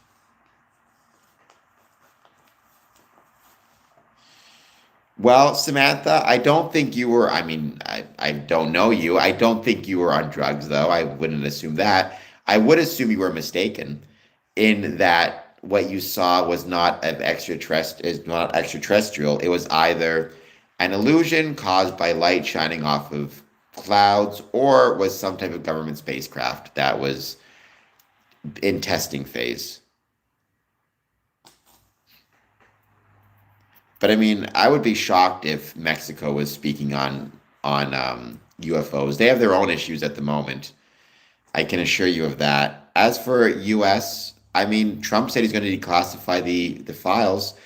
We'll see what they say. I would be shocked if they said or indicated that aliens actually exist. But we'll see.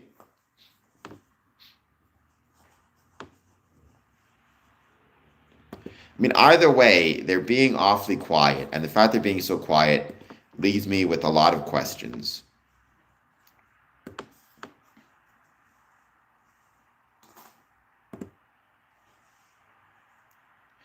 Well, UFOs exist. I don't disagree with that. UFOs are unidentified flying objects. My point is, I don't believe that the object in questions are extraterrestrial. Again, I think there's enough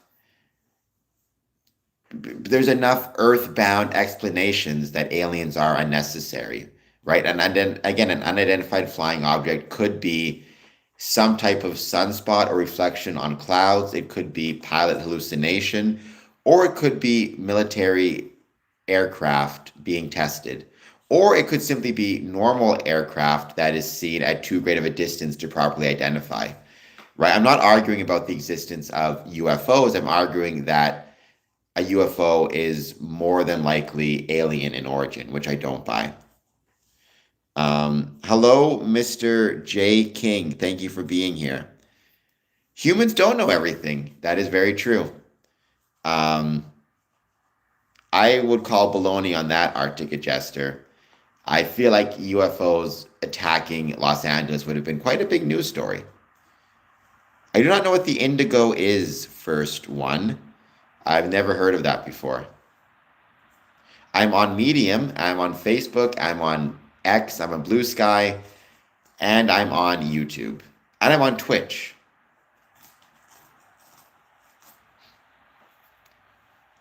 Well, I mean, I can't speak to ancient Japanese lore. I can speak to ancient Greek mythology that says there were half men, half horses, and that Zeus, had relations with the swan, if I recall correctly. I would suggest that while mythology and traditional lore can absolutely be incredibly valuable when it comes to understanding, it providing great lessons and, it's the same thing with Freemasonry. It's not literally true. It's moral and symbolic allegorical lessons, right?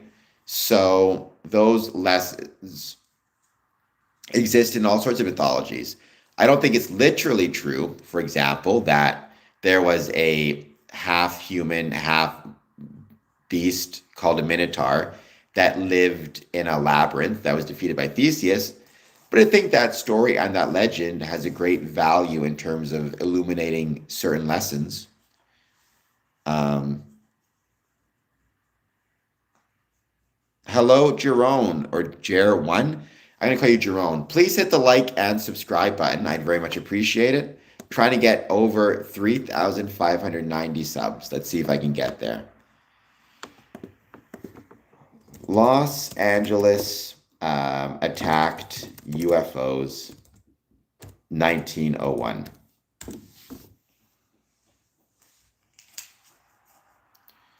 The event referred to as the Battle of Los Angeles, where the city was attacked by unknown objects, actually took place in 1942.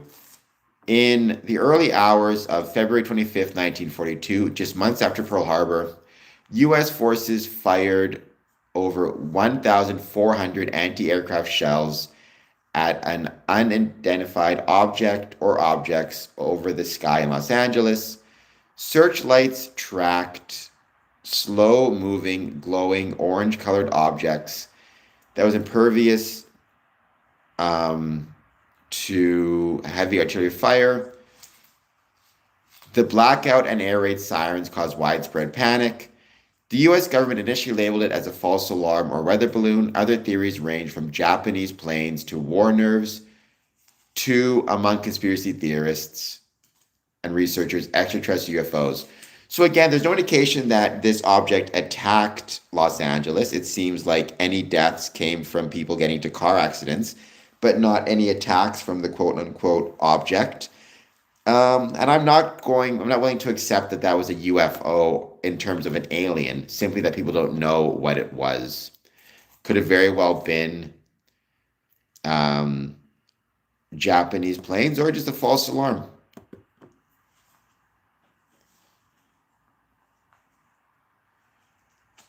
Well, I may not know much, but I know what I believe about aliens. You can take it for whatever it's worth.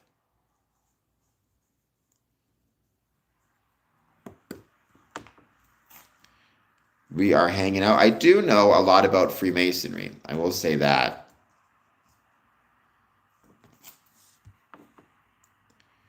I have no idea what it was. That's the point. But I'm not accepting of the idea that it was an alien. Right? I think that's a lot to expect.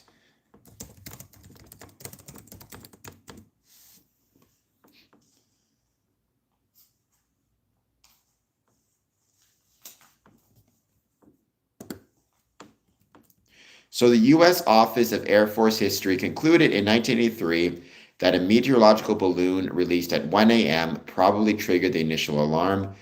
Given the tense atmosphere, this balloon, illuminated by searchlights, was likely mistaken for enemy aircraft, prompting a massive trigger-happy response. I would go with that one myself. SoCal rocks. I was Canadian. I'm born in Winnipeg, live in Windsor. Canada is the greatest country in the world. I am, however, a member of a Masonic lodge in Israel, Lodge Holy Land number 50 out of Tel Aviv. General, I'm going to call you General. Thank you for being here. Please hit like and subscribe. I don't know if we've created half pig, half humans. Maybe we have. I mean, I know that we've used pig organs in humans before. I don't know how successful it was in terms of organ transplant. If anybody's watching this for the first time and you're not subscribed yet, please hit the like button and please hit the subscribe button. And yeah, let me know how you guys are doing. Any thoughts you have on Freemasonry, positive, negative, or neutral? I'd love to hear them. Follow me on Medium. Follow me on, a variety of different platforms. Would be greatly appreciated. I'm on X. I'm on Twitter. I'm on Blue Sky as well.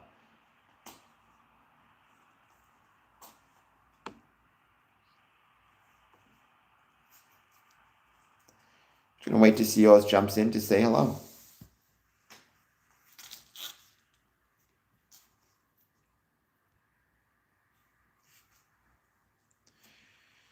Well, I mean, I'm not going to say that's a bad thing as someone who's looking at organ transplant right now, the giving side of it. I can, imagine or see value in it. I mean, humans are humans, pigs are pigs, but I think they both have value, right? I like to think we should value all life. Not to say we have to be vegetarian. I eat pork all the time, but I still value all life. Um, we're just hanging out, waiting to see who joins, who jumps in the chat. Any thoughts you have on Freemasonry, positive, negative, or neutral? I'd love to hear it.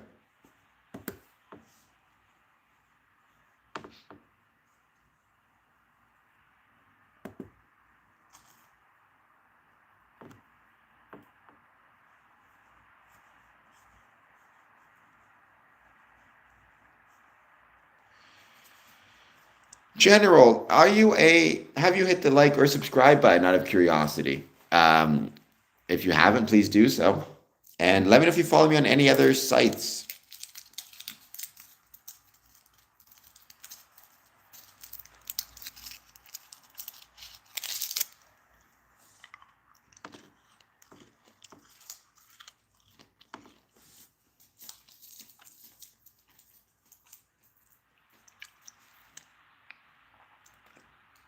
First one, what do you mean by that? Nothing is alien.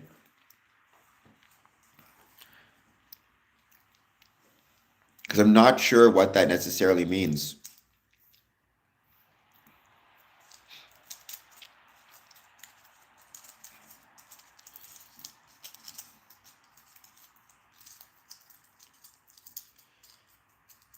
But I'd be curious. I mean, I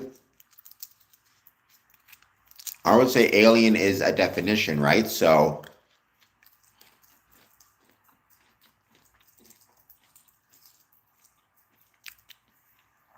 I mean, an alien object would be any object that is traveling, I mean, through the galaxy, right? Not even necessarily man-made, just a comet or a meteor, or sorry, intelligently designed, like a comet or a meteor that passes close to Earth would be an alien object.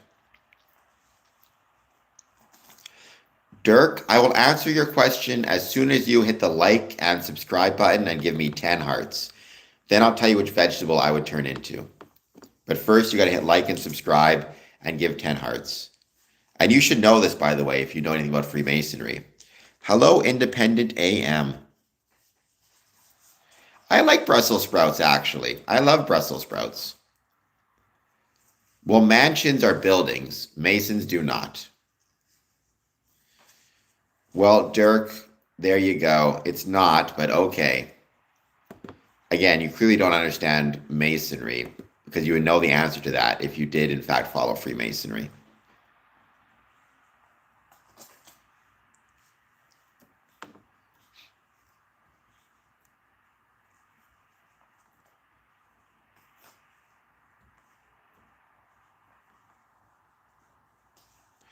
I am not independent. Freemasonry does not worship the devil, nor does it worship any figure. Freemasonry is not a religion.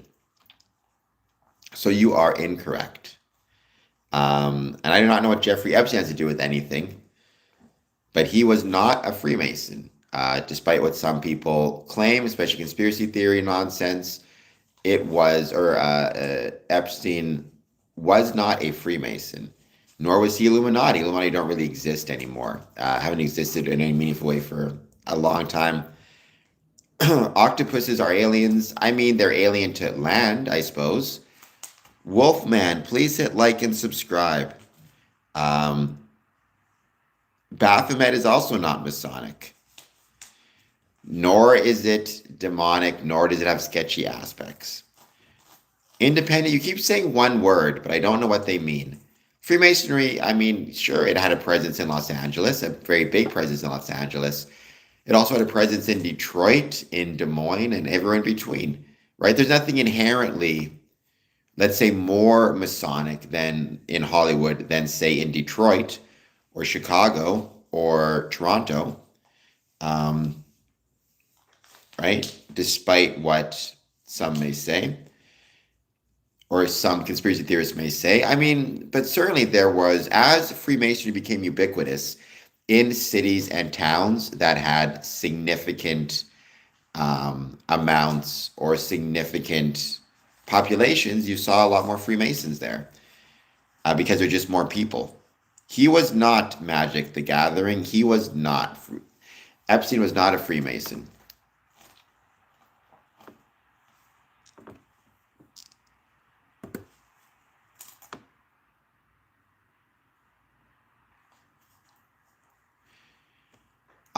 I can't speak for the Jews, quote unquote, but I know many Jewish Freemasons as well as Christian Freemasons, as well as Hindu, Muslim, Sikh.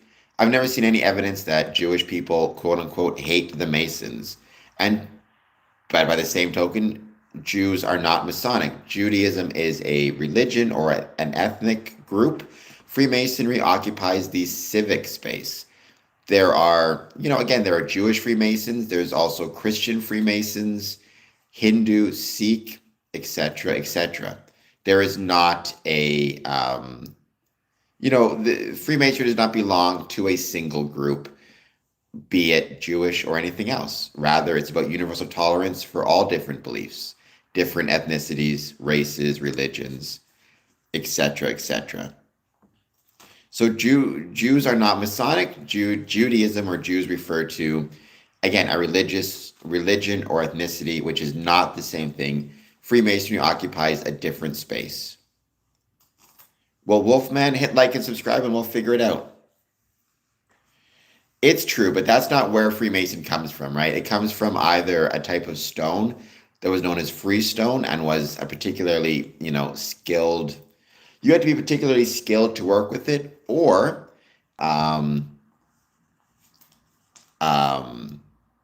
the idea of being free to travel. So there you go. You were a journeyman, right? You were a journeyman, which is something that is very common, and you see it very often with tradesmen. They're called journeymen in that they are free to travel, to journey to different parts of the world to earn their wages and ply their trade and support themselves and their family. What does that mean, Independent AM? Ben Shapiro is a political figure. Freemasonry is not political. Um,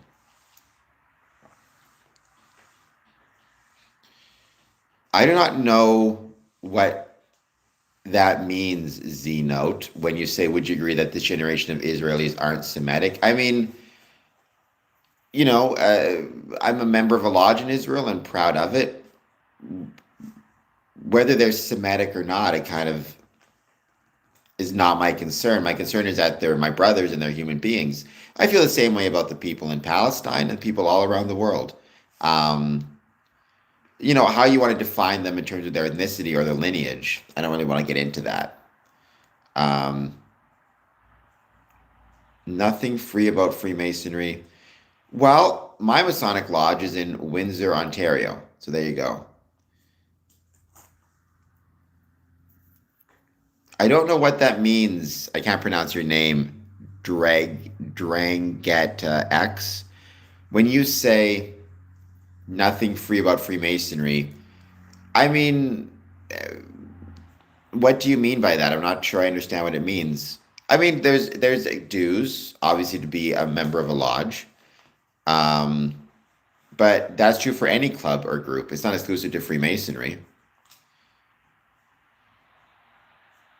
Well, when you say that, I mean, to be part of any club or group, you need to pay dues. Back when I was in law school, I was on or part of a softball team, or actually I would watch the softball team play. They all had to pay dues to be part of the team. I mean, dues do not imply Freemason never meant zero cost. Buildings, clubs, groups cost money to operate, and we self-fund. Nice, Z Note. I'm glad that he was a nice guy. Please, Z Note, hit the like and subscribe button. Dreg, I'm going to call you X. Please hit like and subscribe as well. Well, luckily, I've never sold my soul for anything, including to be a Freemason. I don't even think you can sell your soul. Like, this is a theological debate, which, believe me, I'm not the best person to get into. But to my understanding, it's actually impossible to sell your soul from a theological perspective because Your soul does not belong to you, right? Your soul belongs to, I guess, in the Christian faith, it would be Jesus or God. And so you can't actually sell your soul, even if you so desired. To my knowledge, anyways, that would be the theological understanding of it. Well, Bama, I mean, I think, again, sometimes lodges will help a brother out or help an applicant out and help cover the costs. But to me, your focus right now, if you don't have a job, should be on finding work. I think that's the most important thing because, again, you don't want to be in a situation where you are struggling, um, to pay for your daily expenses and then going through the Masonic process. You want to be in a situation where you're relatively stable so you can focus more exclusively on being a Freemason.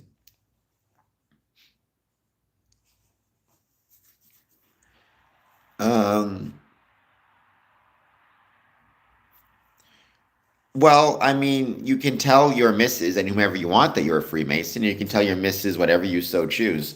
Nobody can stop you or will stop you. You should maybe choose not to out of respect for the brotherhood and maintaining the bonds of brotherhood, but you can do what you want. And certainly your wife is going to know, or your missus is going to know where you're going. There are many valid reasons to keep things private, right? If you had a family recipe, would you keep that private? It's a way to maintain the bonds between family members, past, present, and future. And within Freemasonry, maintaining the privacy of the ritual maintains the bonds of brotherhood. This channel, Mimi, I'm going to call you Mimi, is about Freemasonry. So please take a moment, hit that like and subscribe button, and let me know if you have any questions. Freemasonry is not a cult. I've talked about why it's not a cult on past streams. I don't really want to chew my food twice, but very simple. Freemasonry does not isolate individuals from their family, their friends, their work, or anything else. Freemasonry encourages you to put those things first.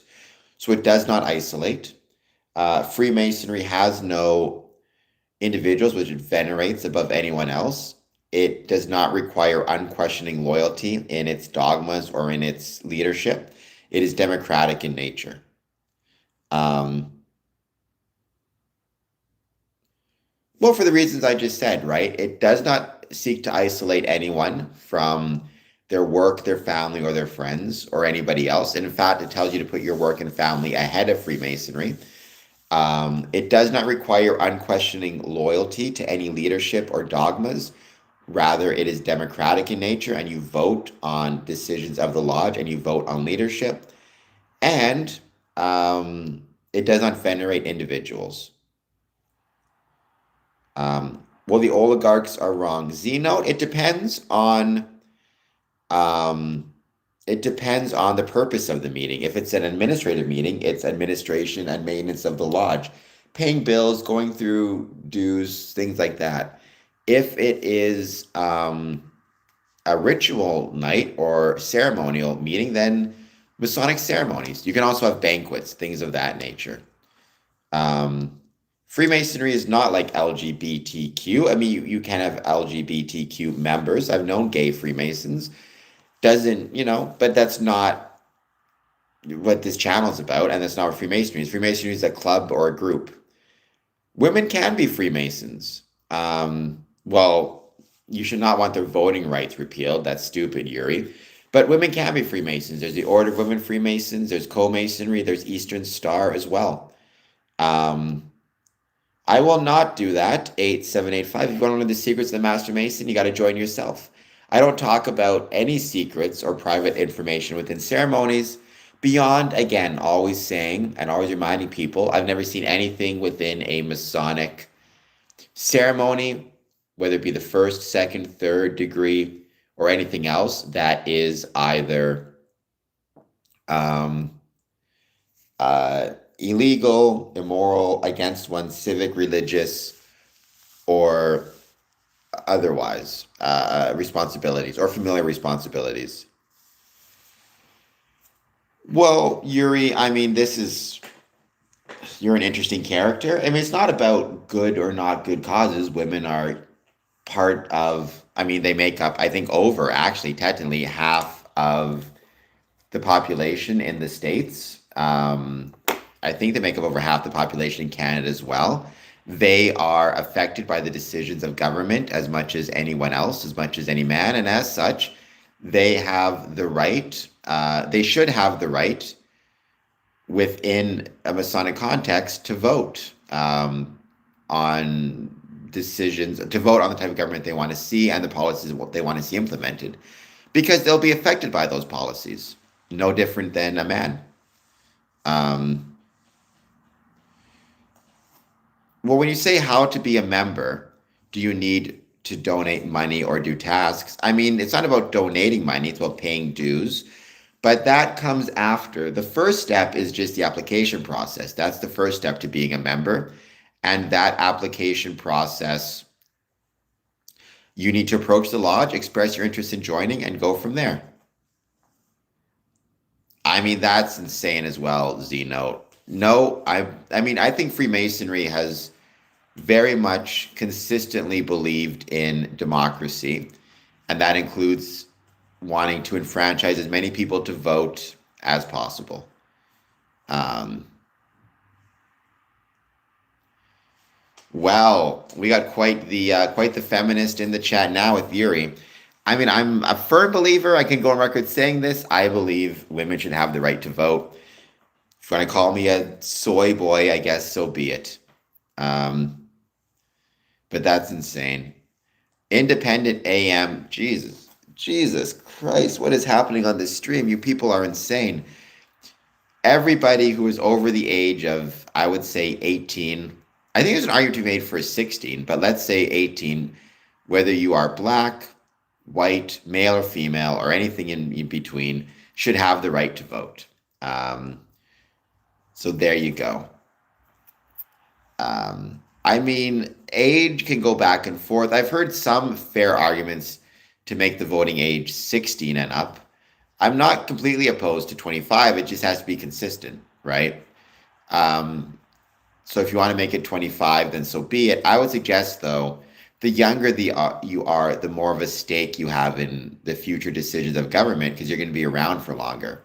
I mean, I know this sounds very crass, but a 99-year-old probably has less, shall we say, is going to be less affected by the decisions of government in future years than a 16-year-old who's going to be part of the country for a very long time. So, yeah, old enough to go to war, old enough to vote is not a bad way to look at it.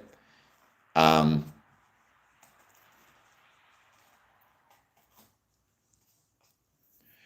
well, it's not about what's better or worse for the world. It's about the right of individuals to have a say in their governance.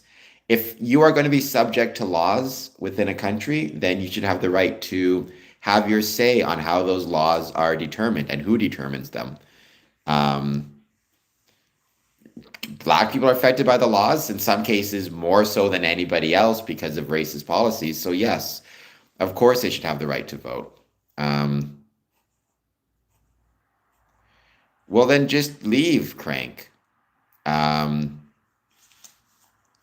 well, I don't think it's a feeling. I think it's pretty obviously a fact to say women are affected by the laws of the country, so therefore should have the right to vote on the governance. I mean, that is a theory of democracy, right? The entire theory of democracy is those who are affected by the decision of the government should have a say in how that government is formed. Um, when it comes to African Americans or Black people, I mean, Jim Crow, slavery, redlining, not having protections at work. I mean, you can name just a few, right?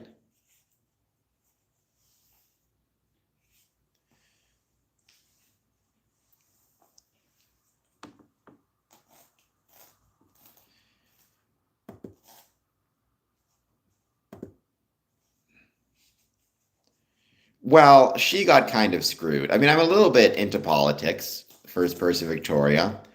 I mean, I would say, um, Kim Campbell, it was just, you know, I don't know if it's completely fair because Mulrooney was clearly going to lose the next election. He kind of jumped ship. Campbell came in, took over a ship that was already heading to the rocks. I don't think anything was going to stop John Chrétien from his victory. I think he's a very good politician.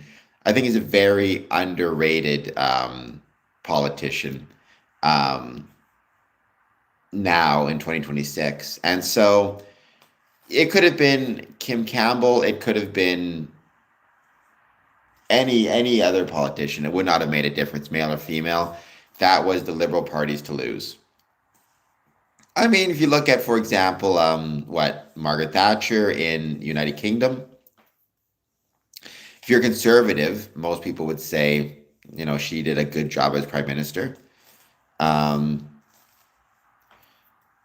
whether it's long ago or today, the point is, again, if you are going to be subject to the laws of a country, you should have a say in how those laws are determined. And what that means is you get to vote on your legislature. Well, whether you get vaccinated or not is a decision that you choose to make. You don't decide, for example, I'm perfectly fine with people if saying there are consequences to the decisions you make. And if you choose to not get vaccinated, I don't know what you mean by discriminate against necessarily. I'm perfectly fine with, for example, during COVID, if you chose not to get vaccinated, that you are not able to cross the border, right? I'm fine with that. But that is up to the governments of the country. Now, I would never say the unvaccinated shouldn't get to vote, however, right? Whether you're vaccinated or unvaccinated, you should, of course, get the right to vote. And if you feel that vaccinated people are being treated unfairly, then you should vote for a politician or vote for a prime minister or vote for a party that most expresses or most adequately or closely reflects your views on vaccination policy. And then if your side wins, then that's the vaccination policy that we get. Right? That is certainly within your right. I would never say that vaccinated people should not get the right to vote. So I guess that's what I'd say about that, right? We're talking about voting. I think voting should be as open to as many people as possible. I think it's absolutely insane and absolutely nuts to argue that women should not get the right to vote, or to argue that Black people should not get the right to vote, or that anybody not of the legal age should not have the right to vote. I think that's I think that's insane. I also think that's pretty morally reprehensible, as well. Um,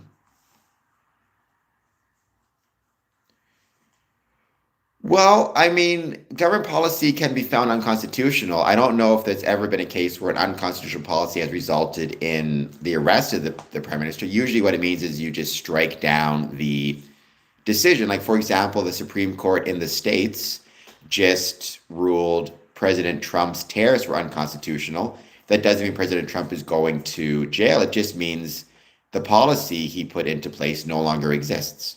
And he has to find a new way to pass his policy if he so chooses, right? Many presidents have been found, and prime ministers have been found, to pursue policies that are unconstitutional. The courts step in, say this policy is unconstitutional, and there you go. Um,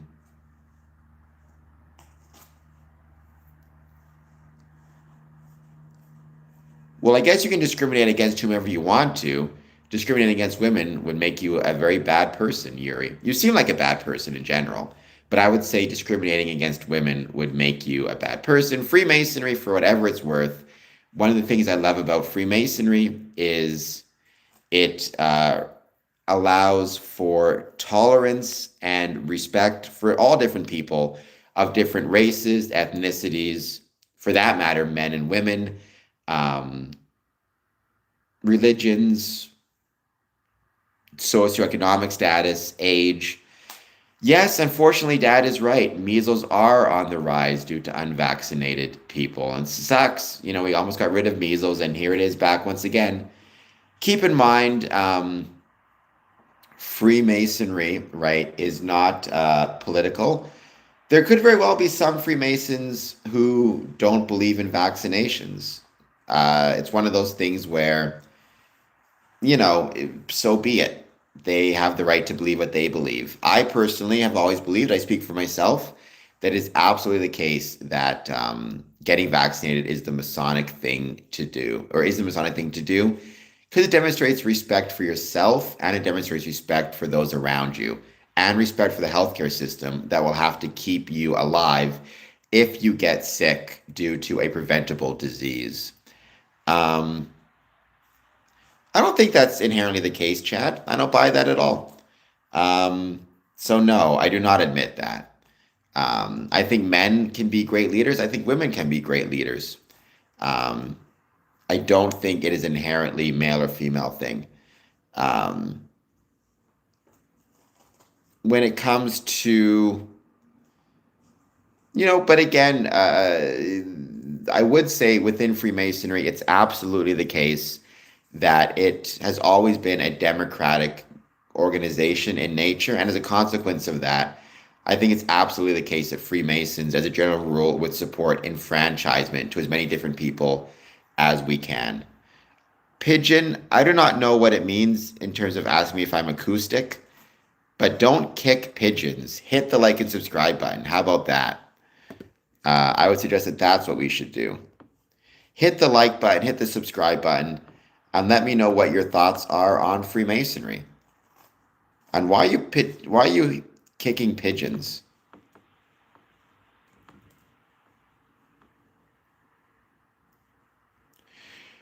Well, Freemasons have their own opinions. I mean, there are some who may be more rebellious than others, I suppose, in their thoughts. I guess what I would say is I think, I don't know what you mean by the government. I mean, it's not the government that told me necessarily that vaccines were good. It was my doctor, and I trust my doctor.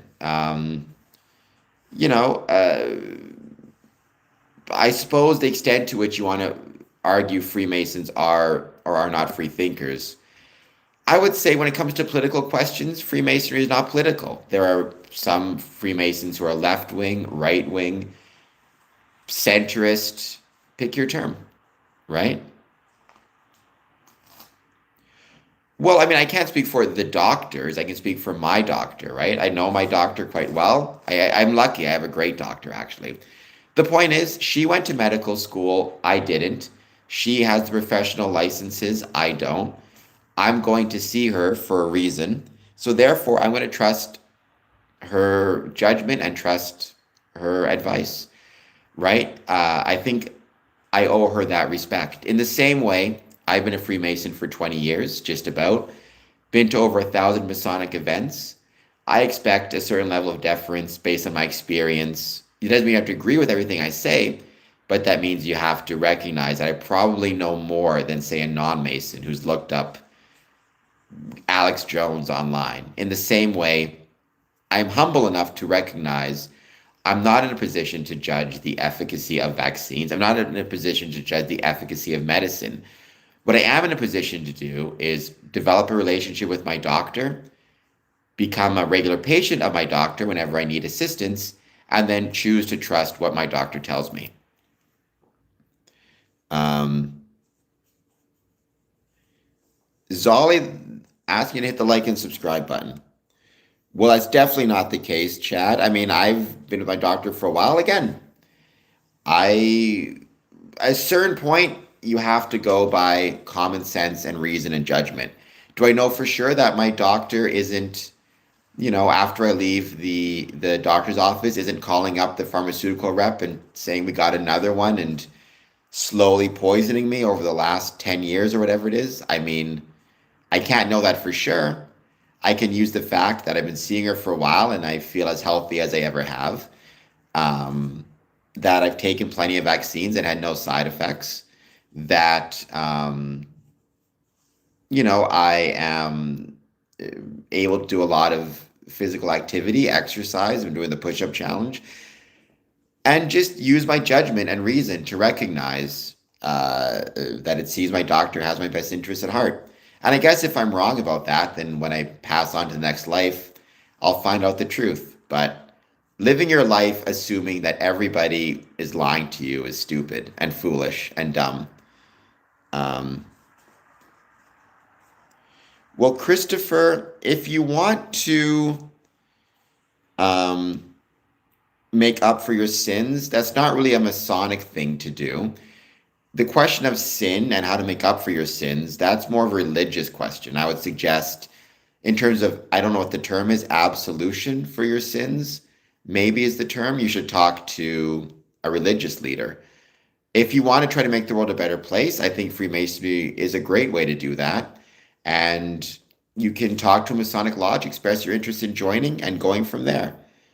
Um, do I think the world is overpopulated or not? I mean, I don't think the world is overpopulated. That's a weird question. I I don't think the world can ever be overpopulated or underpopulated. I think whoever is existing within the world as of 1:26 on February 22nd, 1:26 a.m. should continue existing, obviously, right? So whether that's 8 billion or 9 billion or 6 billion, I think if the population goes down because people, let's say, choose to have less kids, then so be it. If the population increases because people start having more kids, that's okay too. I don't believe that there's a correct number of people. Like, that's a weird idea to have, right? Because then you're kind of telling people they have to have kids or they have to stop having kids. People should have the freedom to decide for themselves if they want to have kids and how many. And then the population of the earth will be whatever the population of the earth is. If it goes up, great. If it goes down, great. I just think it's a really weird idea. There is no rule that says there's a correct number of people on earth. The correct number of people on earth is the number of people currently on earth. So we should be doing our best to not reduce it, that's for sure, through war or other means. Um, Freemasons, so Chad, you're a dumb person telling people what they believe. I've never heard any Freemason say they believe in depopulation. That's stupid. Um,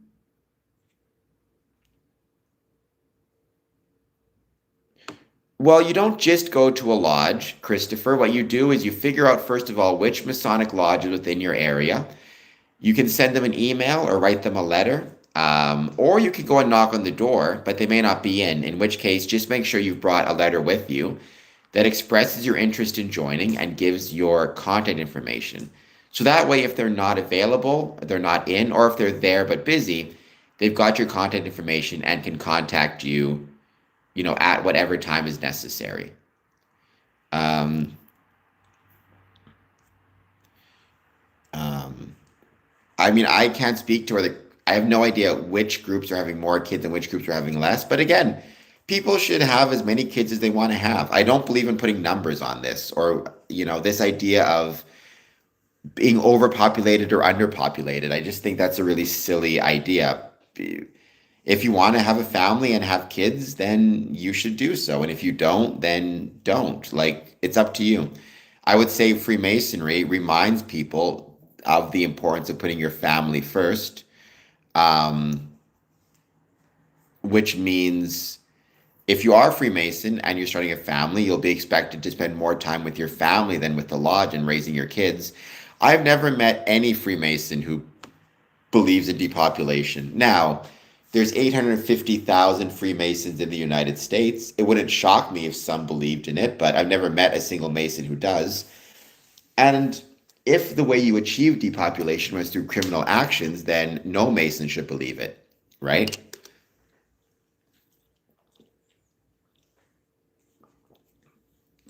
If, for example, a Freemason believes in depopulation and it's like the Bill Burr thing, believes that people should just stop having kids, period, for like 5 years to slowly, you're not taking anybody out, you're just not adding to the population.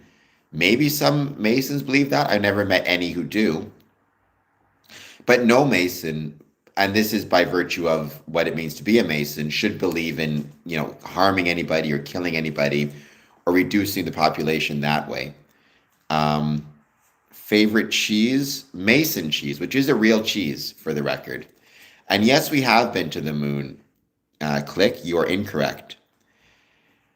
Daniel Bacon, if you are live streaming, you get used to silly questions, especially if you're talking about Freemasonry. Well, I mean, I don't, but even birth control, like, I mean, I believe in using birth control until you want to have a family. And I believe in using birth control to stop the spread of sexually transmitted diseases. I mean, that's not the same thing as saying I believe in depopulation, right? But I certainly think people should be practicing, safe sexual practices, obviously, and using birth control, things of that nature. You should have a family when you're ready to have a family. Well, who is the enemy, McMatthew? I'm not sure what you mean. Within Freemasonry, we have no enemy. I mean, the enemy would be how comfortable the couch is that keeps you from going to a lodge meeting, or what's good on a television show, right? Freemasonry does not have an enemy in the same way, let's say, a religion may have an enemy like Satan, right? That's not what Freemasonry is all about. Um,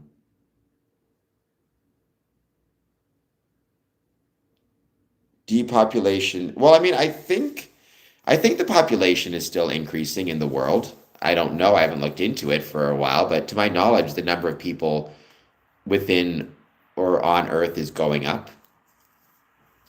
Um, right? I think so. I think the population is still increasing.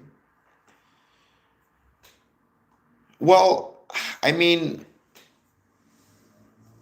uh, by definition, like I don't know what you mean by the concept of good. Of course, within Freemasonry, like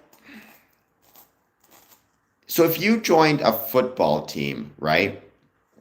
You're playing for the San Francisco 49ers. You could ask the question, is there a concept of good within a football team? And obviously there is a concept of good and not just the idea of winning a football game.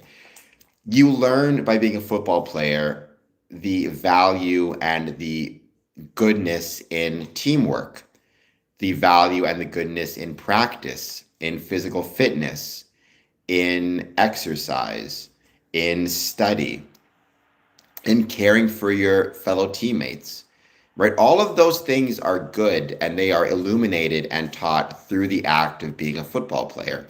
Freemasonry is the same way. Freemasonry illuminates many good things that can be used to help make you, outside of Freemasonry. The value of tolerance, the value of charity, the value and goodness of being kind, the value and goodness of tolerating people of different religions and different beliefs, the value of democracy and democratic ideals, right? Now, ultimately, within every Mason, they will have to determine for themselves what they think the ultimate quote unquote good is. If they are Christian, they may determine the ultimate good through their Christian faith. If they're Muslim, through that faith. However, Freemasonry illuminates many ways that it is possible to be good, at least within your community and at least to one another. In the same way, every football player may have a different definition of the ultimate good, but by virtue of being a football player, they will understand teamwork is good, practice is good, fitness is good. Every Freemason may have a different definition of ultimate good, but they will have an understanding that tolerance is good, democracy is good, tradition is good, charity is good. And there you go. Well, is that the end goal of a football team, Chad? Um, is that the end goal of football? And we're not Luciferians, Daniel Bacon, right? I would suggest the actual end goal of football ultimately is the continuation of football.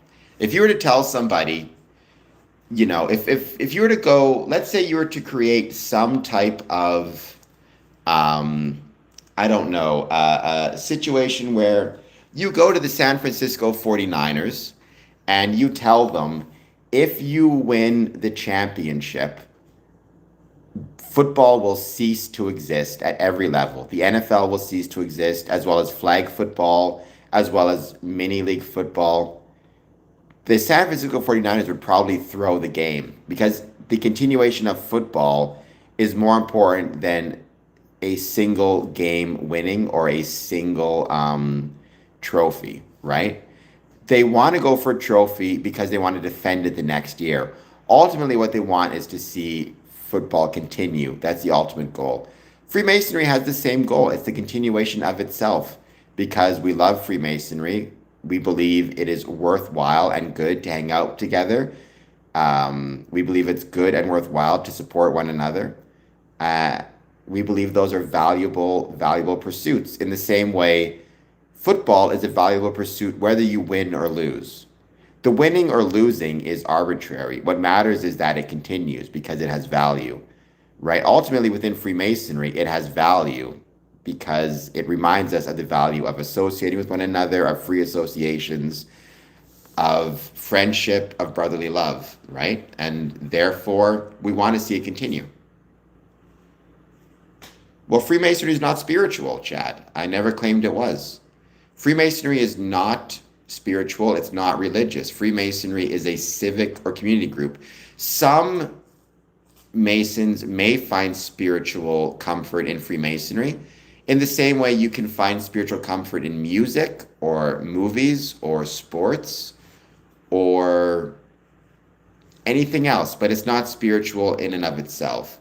Again, I've known some Masons who speak of Freemasonry in more spiritual terms. It's not something I've ever really thought of as Freemasonry. To me, Freemasonry is much more practical than that. Spiritual questions are for your church and your religious leaders. Questions as to the skills that you can apply to your day-to-day life, that can absolutely be a question for Freemasonry.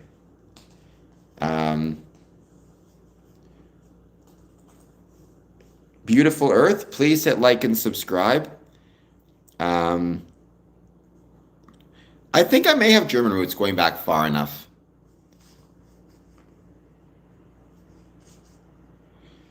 Well, football is not about brotherly love. I mean, I would actually disagree. I think if you're on a team, I've been on many teams, it is absolutely about, pick your term, but it's about teamwork and respecting your team members. Freemasonry is about brotherly love. That is this thing that Freemasonry illuminates the value of, or of which Freemasonry illuminates the value. For me, Freemasonry is about fixing the world. Hitler was opposed to Freemasonry. In fact, Hitler put many Freemasons in concentration camps. In Mein Kampf, he wrote very negatively about Freemasonry. I'm actually working on a podcast about that.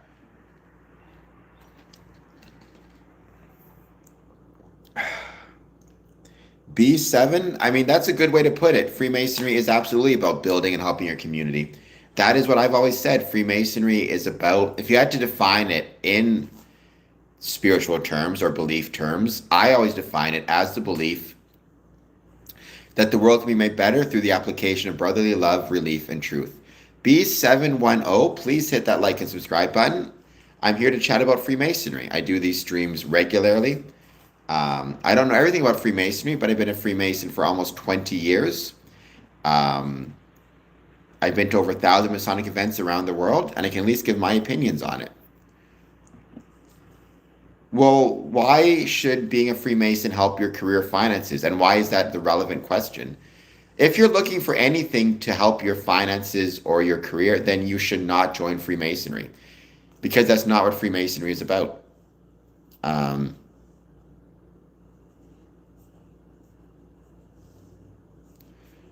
Okay, nothing's wrong with being a Gnostic. Again, Freemasonry is not inherently Gnostic, but it does have some parallels with it.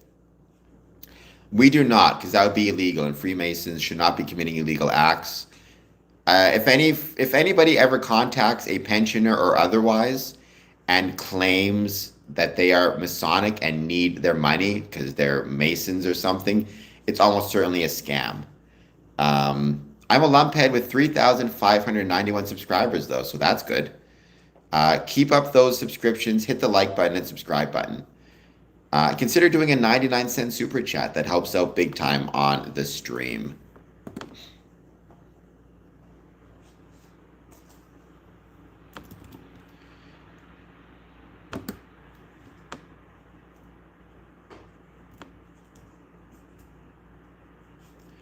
Leave some comments, leave some likes, all that good jazz. We're going to give this another, let's say, 5 minutes. I'm doing a bunch of streams this weekend, so you'll see me again soon, I promise. Because when it's the 21st of the month, I always try to do several streams, several streams.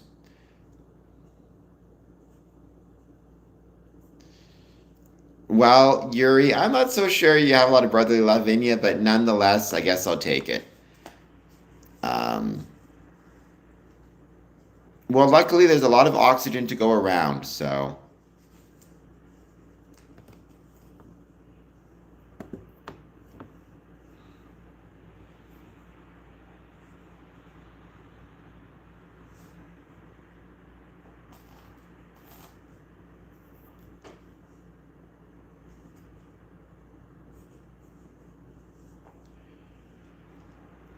Well, Zeno, my name is Cameron. So, Cameron Adamson, thank you for always stopping here, I guess, when you're scrolling.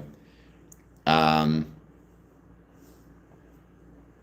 we do not scam the stock markets for profits either. You've been looking up a bunch of nonsense. Um, I have no issue with Catholics. I've known several Catholic Freemasons. Yeah, you get used to it. Christopher Phoenix, I'm not sure to what you're talking about there. You get used to it. You get used to, sorry, shall we say, challenging people when you're dealing with, YouTube live streams. It's just part of what you have to deal with, for better or worse. However, um, it is also the case that absolutely, and I'm grateful for all the support I've been getting as well. Again, made it over 5,500, or sorry, 3,590 subscribers. Hopefully tomorrow I can make it above 3,600, which would be awesome. I've never eaten a worm. Um, well, I mean, that's a very valid point, and certainly it's possible to love somebody with whom you disagree. However, depending on the nature of the disagreements, it can get a little bit tricky, shall we put it that way. Um, but you're always welcome to put any of your statements down in a comment on a video or, leave a like or any of that jazz. I've never eaten snails, but I've thought about it. It's, I forget what it's called now, right? But it's very popular in France, if I recall it correctly. Escargot, that's the term. Again, if anybody knows of any services for anybody in any Masons, especially in Cuba, right now is obviously struggling, please let me know. There are over 20 to 30,000 active Freemasons in Cuba at the moment. This isn't a political statement. However you feel about the blockade, I don't want any of my Masonic brothers to be struggling. If there's a way to send them some support, some money, let me know. If you've heard of any. I've not seen any examples of it right now. Obviously, I don't even know how you can get anything to Cuba at the moment. If you're in America, certainly, I think it might be illegal to donate to any groups trying to help people from Cuba. But in Canada and other countries, they may have started some GoFundMes or something to that effect. I'm not sure. I've done it in the past, Z note. I've done it in the past. And I'll do it again for sure.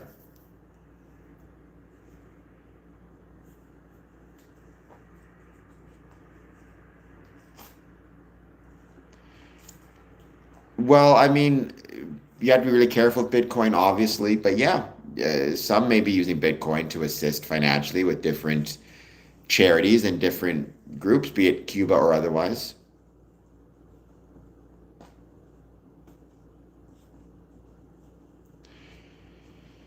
Well, I mean, ashes to ashes, right? We all bleed the same color. We all, have the same frailties. We're all sooner or later leaving this place. Who knows where we'll go after that? I'll take Pinhead. I think honestly, Hellraiser franchise is one of the most underappreciated franchises in horror and in cinema, to be honest.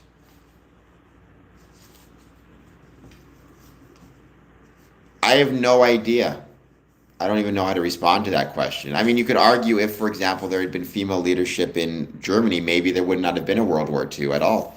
I have no idea. I mean, Franklin Delano Roosevelt was a pretty great president. I think Churchill was a pretty great prime minister.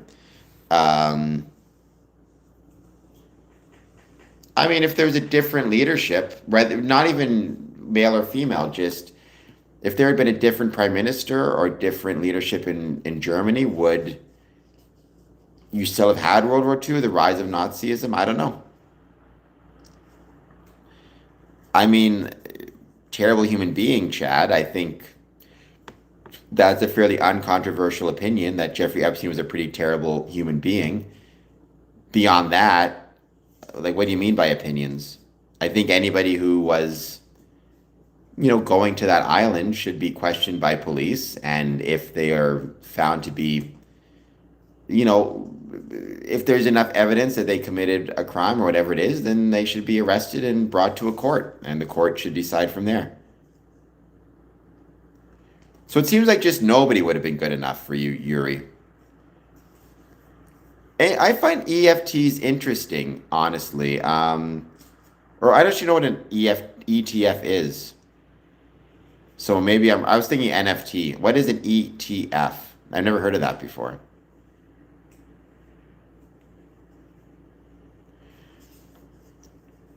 What is it, Sebastian? What are you saying bro for? I feel like it's got to be a pretty least controversial opinion to say Jeffrey Epstein was a monster, and anybody who's going to his island should be investigated and then charged if there's sufficient evidence for it.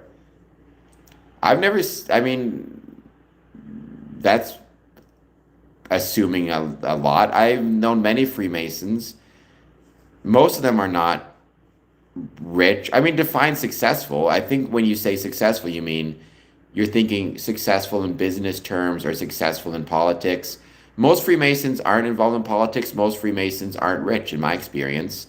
So I think you're full of nonsense, Chad. And Freemasonry is not an investment fund. Some Freemasons may have investment funds, but that's not the same thing as, you know, Freemasonry itself being an investment fund.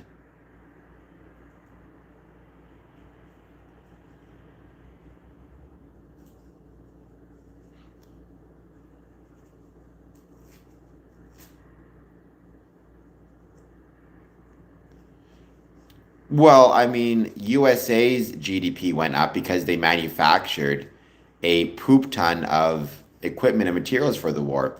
Some have argued that it was World War II and the manufacturing boom from World War II that ultimately resulted in America leaving the Great Depression. There's some truth to that. Nice. I love Chicago B7. In my opinion, Chicago is one of the most awesome. I think Chicago is the greatest city in the world. Um,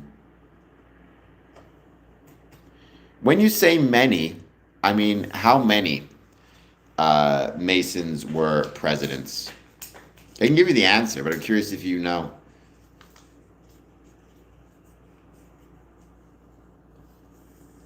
Um, And also, why would it be surprising? If you think about it, if you are a Freemason, it probably means that you have an interest in community service, excuse me. It probably means you have an interest in community service and an interest in, rhetorical skills, public speaking, administration, and also way back in the day, the average farmer couldn't be a Freemason. They had to spend, all their time in the fields. So as a consequence, people like George Washington would be Masons.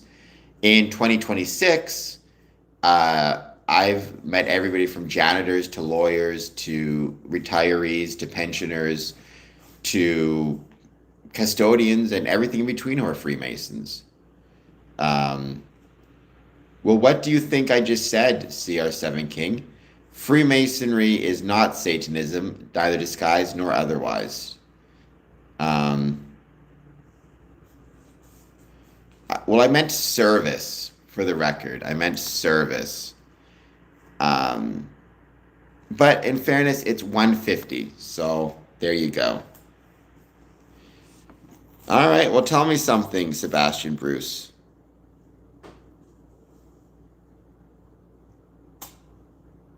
And Freemasons are not terrible people. I'm a Freemason. I don't think I'm terrible, although I'll let people agree or disagree based on as they so choose. It is time. I'm gonna have to end this stream soon. I'll be back on later. I'm sorry about that, Sebastian. That sucks. By the way, Chad, 15 presidents have been Masons, uncontested. You could argue 16 if you argue Joe Biden, um, which would be about 30% of the presidents have been Masonic. Not all, some, but not all, and not the majority. And you also see that with plumbers and auto manufacturers and anything in between. I suppose, but again, it comes down to, of course, people who are interested in civic engagement are more likely going to become political. Um, in the same way, like Freemasonry is naturally encouraging of civic engagement.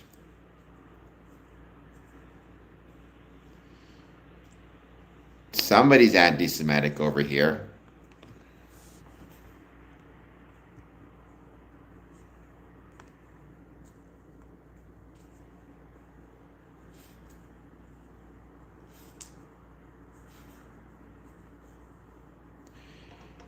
Yes, Sanders was a Freemason. Both Colonel Sanders was a Freemason, and really interesting note, Dave Thomas was also a Freemason. And in fact, Colonel Sanders and Dave Thomas um, were close. So that was really cool. Um, and they actually helped each other out. Well, the Queen is not a Freemason. I can assure, but the Queen wasn't. Now she's passed away. The Queen was not a Freemason. Um, I'm not sure what YouTube video you're referring to, Sebastian, but I think we're going to end this stream. It's been a blast. It's been a lot of fun, but it's 1:52 in the morning. I will be back on tomorrow. Probably another 5 or 6 hours I'll jump back on. He may have been. I mean, Masons enjoy their beer. Some do, some don't. I don't drink personally. Um, well, it's happening, Sebastian. Well, when I'm trying to defend the rights of people to have the vote, it's hard to know how to respond to questions that I thought had been resolved years ago. But you don't have to be here, by the way, right? You can go anywhere you want. You can create your own stream and talk all the nonsense you so choose. Um,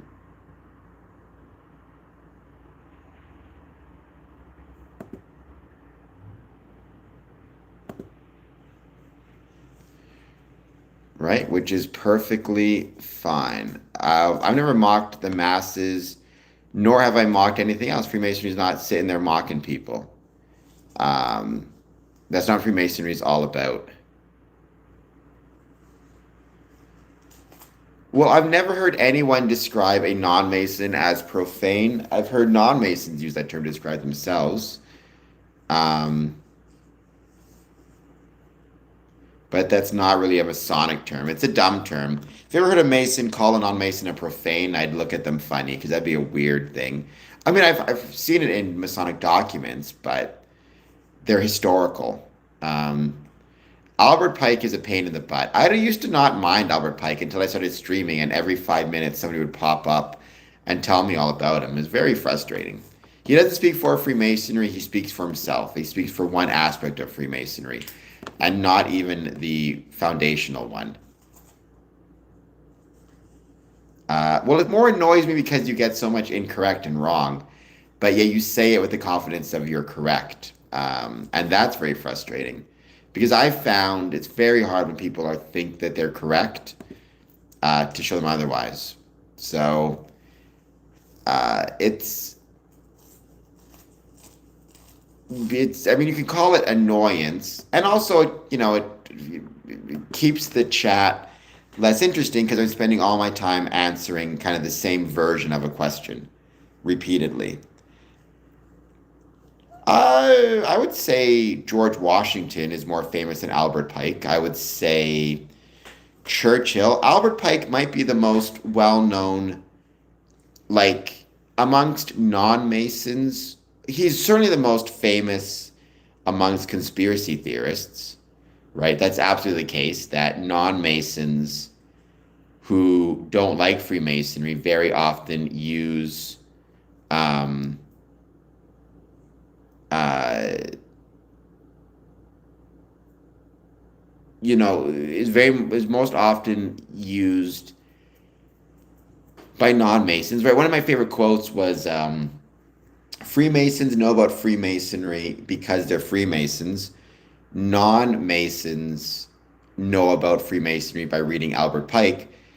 See, that's the point. Albert Pike did not expose us because Albert Pike, it's a misunderstanding of what he was writing. He was one guy writing a philosophy of Freemasonry and writing his philosophy of Freemasonry. He did not speak for the whole of the craft, nor did he speak for even the whole of Scottish Rite. He spoke for a particular jurisdiction.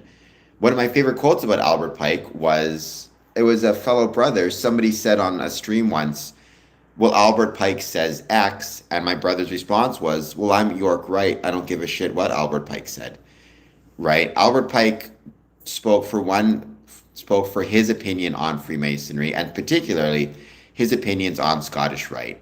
He did not speak for the entirety of the craft, nor did he speak for York Rite, nor for the Shrine, nor for Eastern Star, nor for youth groups.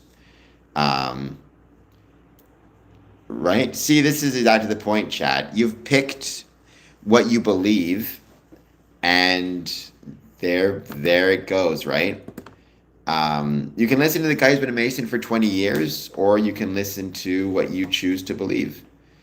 Either was your right, but it doesn't mean I have to put up with it.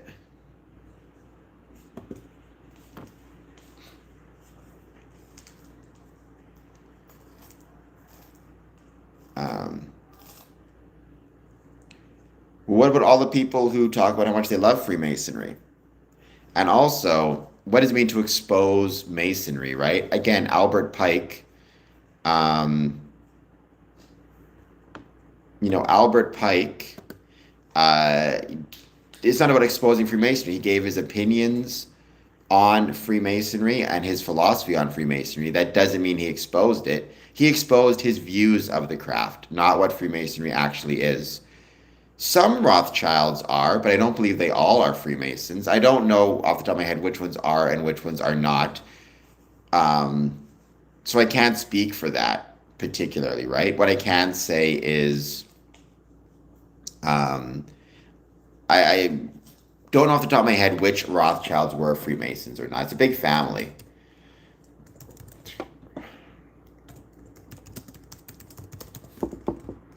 According to Google, for whatever it's worth, Nathan Mayer Rothschild became a Freemason in 1802. And so as a consequence, because one guy was made a Freemason, there's a lot of conspiracy theories about it. I don't think that's the case. First person, I'm pretty sure that's baloney. And it's definitely not a flat world, Jim Lotus. It is a sphere.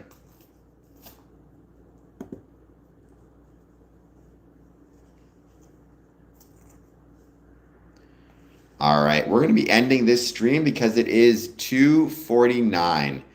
All right, guys, I'll talk to y'all later. Have a great night. I'll be back on tomorrow at some point. We'll restart once again with another stream. I'll talk to you guys soon on this kind of content marathon weekend. Watch a ship sail over the ocean. You see the bottom drop first, then the top. That's because it's going over a curve and the bottom drops first and then the top. If the earth was flat, it would all get smaller and smaller and smaller at the same proportion and then disappear. I'm not sure yet. I shall see.